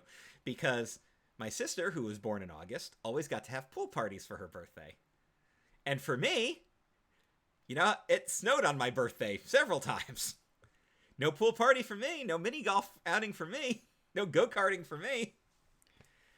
That was why the one year we actually had my birthday party in the like early in the fall, because I wanted to go go-karting and mini golfing, and I actually got to do it, and I was so excited. They're like, well, we know it's not your actual birthday, but we're going to celebrate because you always wanted to do this. Like, yay, my birthdays has to be indoors. Because when you have a cold weather birthday and your heart is cold, and you're just cold-hearted. Now, November birthdays were great at Disney because mid-November is when the weather really breaks in Florida. And you get like that first real cold spell where you actually get to wear a jacket out. Where it's like 80 degrees. No, not even. Like an actual, like even cold for the north. Like I remember we went down for my birthday, and that night we went to downtown Disney to pick up our Disney tickets, and the coworker who gave me their comps got him shoe fly pie from Amish country as a gift. And went to do the exchange, and I had to put a hoodie on because it was like 65 degrees, and 65 in Florida is cold. And I was like, this is awesome. Yes! Go November! Also, November has Thanksgiving, so I'm just saying. You know. And Black Friday. No, we don't talk about Black Friday. No. No, it has Thanksgiving. It's Thanksgiving. The fat holiday. The best holiday. Black Friday, though. You just eat. The technology holiday. Fuck Black Friday. No, fuck Black Friday. It's the only time of year where you can buy electronics and you feel like you're buying it from a crackhead because it's so cheap. Hey man, you want to buy this big screen TV? It's $100. Like, what the fuck? Yeah, okay. I love when being like New York City, and you get like the guy with like the trash bag, and he's like, "Y'all want to buy some DVDs?" And you realize they're movies that are still in theater, and you're just like, "No," because. And then one of my idiot friends did buy one. We were on a high school field trip. We went to go to a Broadway show, and then he friggin' bought DVDs, and then he's like, we're playing them on the bus ride back, and one of them's in another language, and he's like, oh damn it. I'm like, the movie's still in theaters. What did you think you were getting? I thought I was getting a good deal. Yeah, good deal for him. It's like, it was only $5. I'm like, of course it was only $5. Now you know why. Because it was all profit for him. Oh, God. People with no city etiquette. And then you take them to New York City. Oh, my God. Okay. One thing that was really funny New York City trip. This was right after the college program before I moved to Florida. I went to New York City. In the middle of January, it was like 17 degrees. It was cold. And I went with my friend Laura. And Laura is a very, very attractive Hispanic girl. I have never had so many fucking people on the streets of New York City approach me to talk to me in my life. And I'm like, this is misery. Because they weren't trying to talk to me. They were talking to me to talk to her, and I was just losing my patience at that point because I didn't want to talk to nobody. I wanted my pizza, which I got, and I wanted to stop freezing my ass off, which that didn't happen. Because middle of January in New York City is cold. 17 degrees. How would you have handled that? Good luck, Laura. You're on your own. I got this pizza I'm going to eat. And that was my first of two, oh, we can just walk there, mistakes I ever made. The other one being walking from Penn Station to the Natural History Museum, 34th Street to 95th Street. We walked from Penn Station to Little Italy, which is beyond 1st Street. So that was another one of those, oh, we can just walk. You can! I had a really fucked up situation. Less than a mile away here in Michigan is Detroit. No, I know. It's not that close. Rebecca's window stopped working and it was in the down position. So we needed to drop it off so they can fix the motor at this. I forgot the name of this place, but it's literally just a mile away. And now like we could walk less than a mile. That's fine. In the cold. Uphill. No. It did not go well. Barefoot, back and forth. to school, just like our ancestors. Well, we thought the worst of it was literally going to be driving there because the window was down and it's fucking cold. So you get that like ice cold wind in your face. And we're like, oh God, okay, glad that's over. Now let's just walk back because it's not far. It's not a far walk. When I say less than a mile, I'm talking about less than like half a mile. But still, we didn't realize how steep the incline was to go back home. So like we would walk a few feet, then slide down, then walk a few feet, and we're like, this is worse. We may have walked a mile just because of how fucking slippery everything actually was. You slid the rest of it. Oh, Some of it we walked. The rest of it we just kind of you just kind of fall on your ass and just go. we just like doing the moonwalk. You're like, God damn it. You're standing still and you're just slowly moving backwards. You're like them going the wrong direction. I'm going the wrong direction. I don't like this. That's the worst. You know what? Same January. My window got stuck when I was supposed to drive back to Florida. And that delayed my trip significantly because I had to go back home and get the and we basically had to jimmy the window shut. My dad ripped the panel off the door and then physically bolted it so the window was up and then put it back together. Goes, we'll worry about this later. So I had to take my Jeep back to Florida. Fortunately, it was the passenger side window. And fortunately, it was a Florida winter, so it's not like opening your windows was something you needed to do all the time. You could still just open the driver's side window and be fine. But I remember that distinctly. I was supposed to drive back to Florida. Same fucking January, too. Happened the same month as the New York City trip. Jeep was fine then. Good God. Normally how it goes. All right. So we've run well over 2 hours, and there's still plenty more questions on here. So we're not going to get to all these.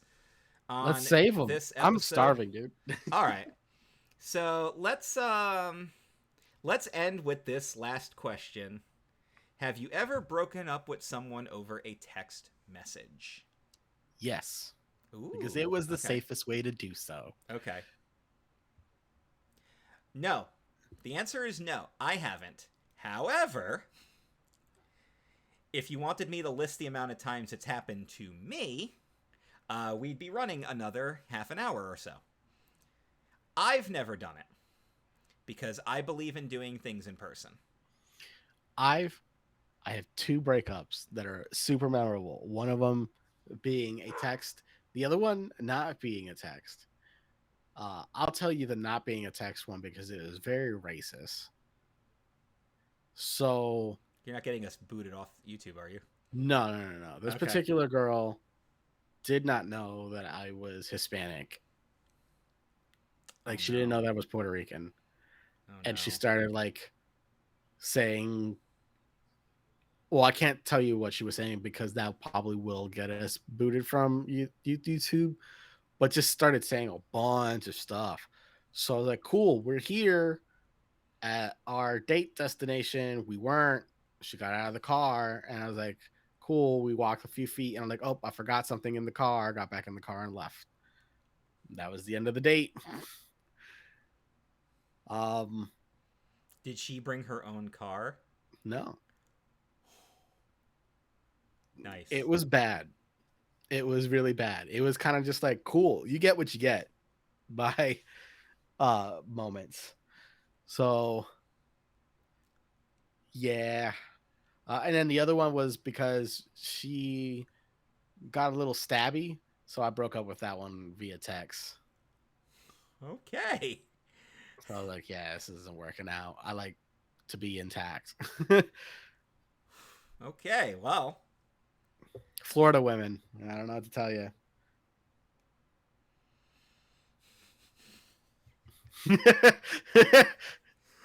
Goddamn. Okay, well. So a couple of quick news before we wrap up here. Dan Peck has a capture card now, and he's doing a lot of streaming on Twitch. So go to twitch.tv/CKCC online and check out his streams. He's been doing a ton of streaming since then. Wednesday nights, we're back to Wednesday nights for my Super Nintendo stream. The 6 episodes, we've played 20-something games so far. The last big one was Final Fantasy II. /4, because officially it's Final Fantasy 4, but it was 2 in America. Wasn't as into it as I thought I was going to be, but I'm looking to revisit that one. Of the games that I want to revisit, ActRaiser, Final Fight, and of course Super Mario World. I have played some crap, but I've only played 20-something games out of a 700-plus game library. So there's going to be lots of crap in there. But more games will be coming soon. That should be a lot of fun to play. You can check out that stream, twitch.tv/CKCC online. Make sure you subscribe. And if you do miss the stream, they do go up later on YouTube. You can listen to Eric, myself, and a plethora of other people on the CKCC Radio podcasting channel, podbean.com/CKCC Radio, or just look for CKCC Radio wherever you find your favorite podcasts. We're on Apple, iTunes, iHeartRadio, Spotify, and other locations. I believe we're also on Google Podcasts as well. And there's lots of stuff to check out, so you can check that stuff out. I mentioned the t-shirt store as well. Eric, how's Sick Minds of Matt and Eric going? Pretty good. We recorded an episode the other day, and we don't really know a good place to launch it. So we were kind of just like posting it on Facebook and stuff like that, and in the Nerd Table Discord group. There you go.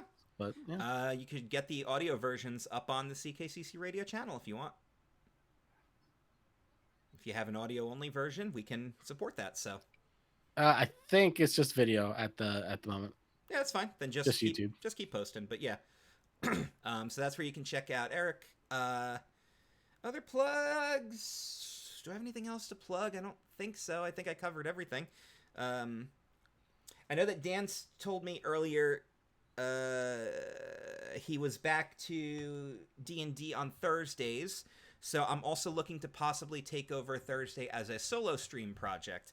So what I think I'm going to do is I'm going to keep the Super Nintendo games with Dan as my cohort on Wednesdays, because I like having him there to do the commentary.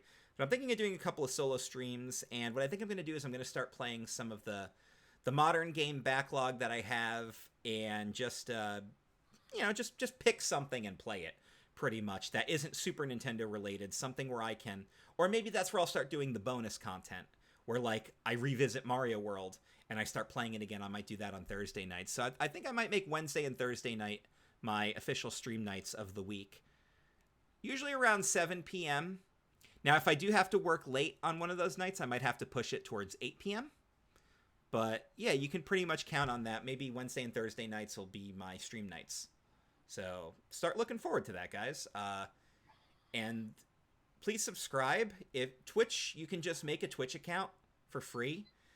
You don't have to actually stream anything or play anything. You just make the account, and then that way you can hop in, watch live, and participate in the comment section. And I always pull the comment section up right over here on the other monitor, so I can monitor it while I'm playing, and I can respond to stuff verbally. So that would be fun. So yeah, YouTube channel, which you guys are watching this on. Podcasting channel, Twitch channel. I mentioned the shop earlier. Redbubble store, shop CKCC. Sick Minds of Matt and Eric. And I plugged Dan stuff, so I think we're good. All right. And just to keep the momentum going here. Hi, Andy. Hey, Andy. Andy wants to be a guest on here. We're going to get him on soon.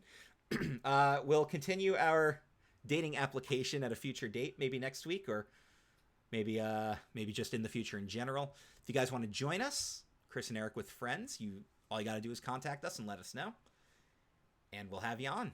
We generally record on Sundays, so just make yourself available on a Sunday. Sometimes in the evening. We actually recorded this one pretty early during the day. Like, you can tell it's still sunlight out behind us. Yeah. You hit me up as soon as I woke up, so I was like, yeah, let's do this. Yeah, I was just awake too. And then you're like, yeah, let's do this. And I'm like, dude, I literally just woke up too. Okay, hold on. So let me.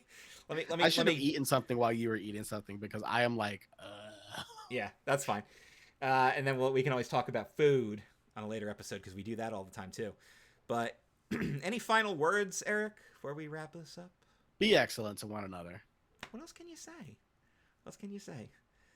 Guys, it's been a pleasure. We'll see you next time.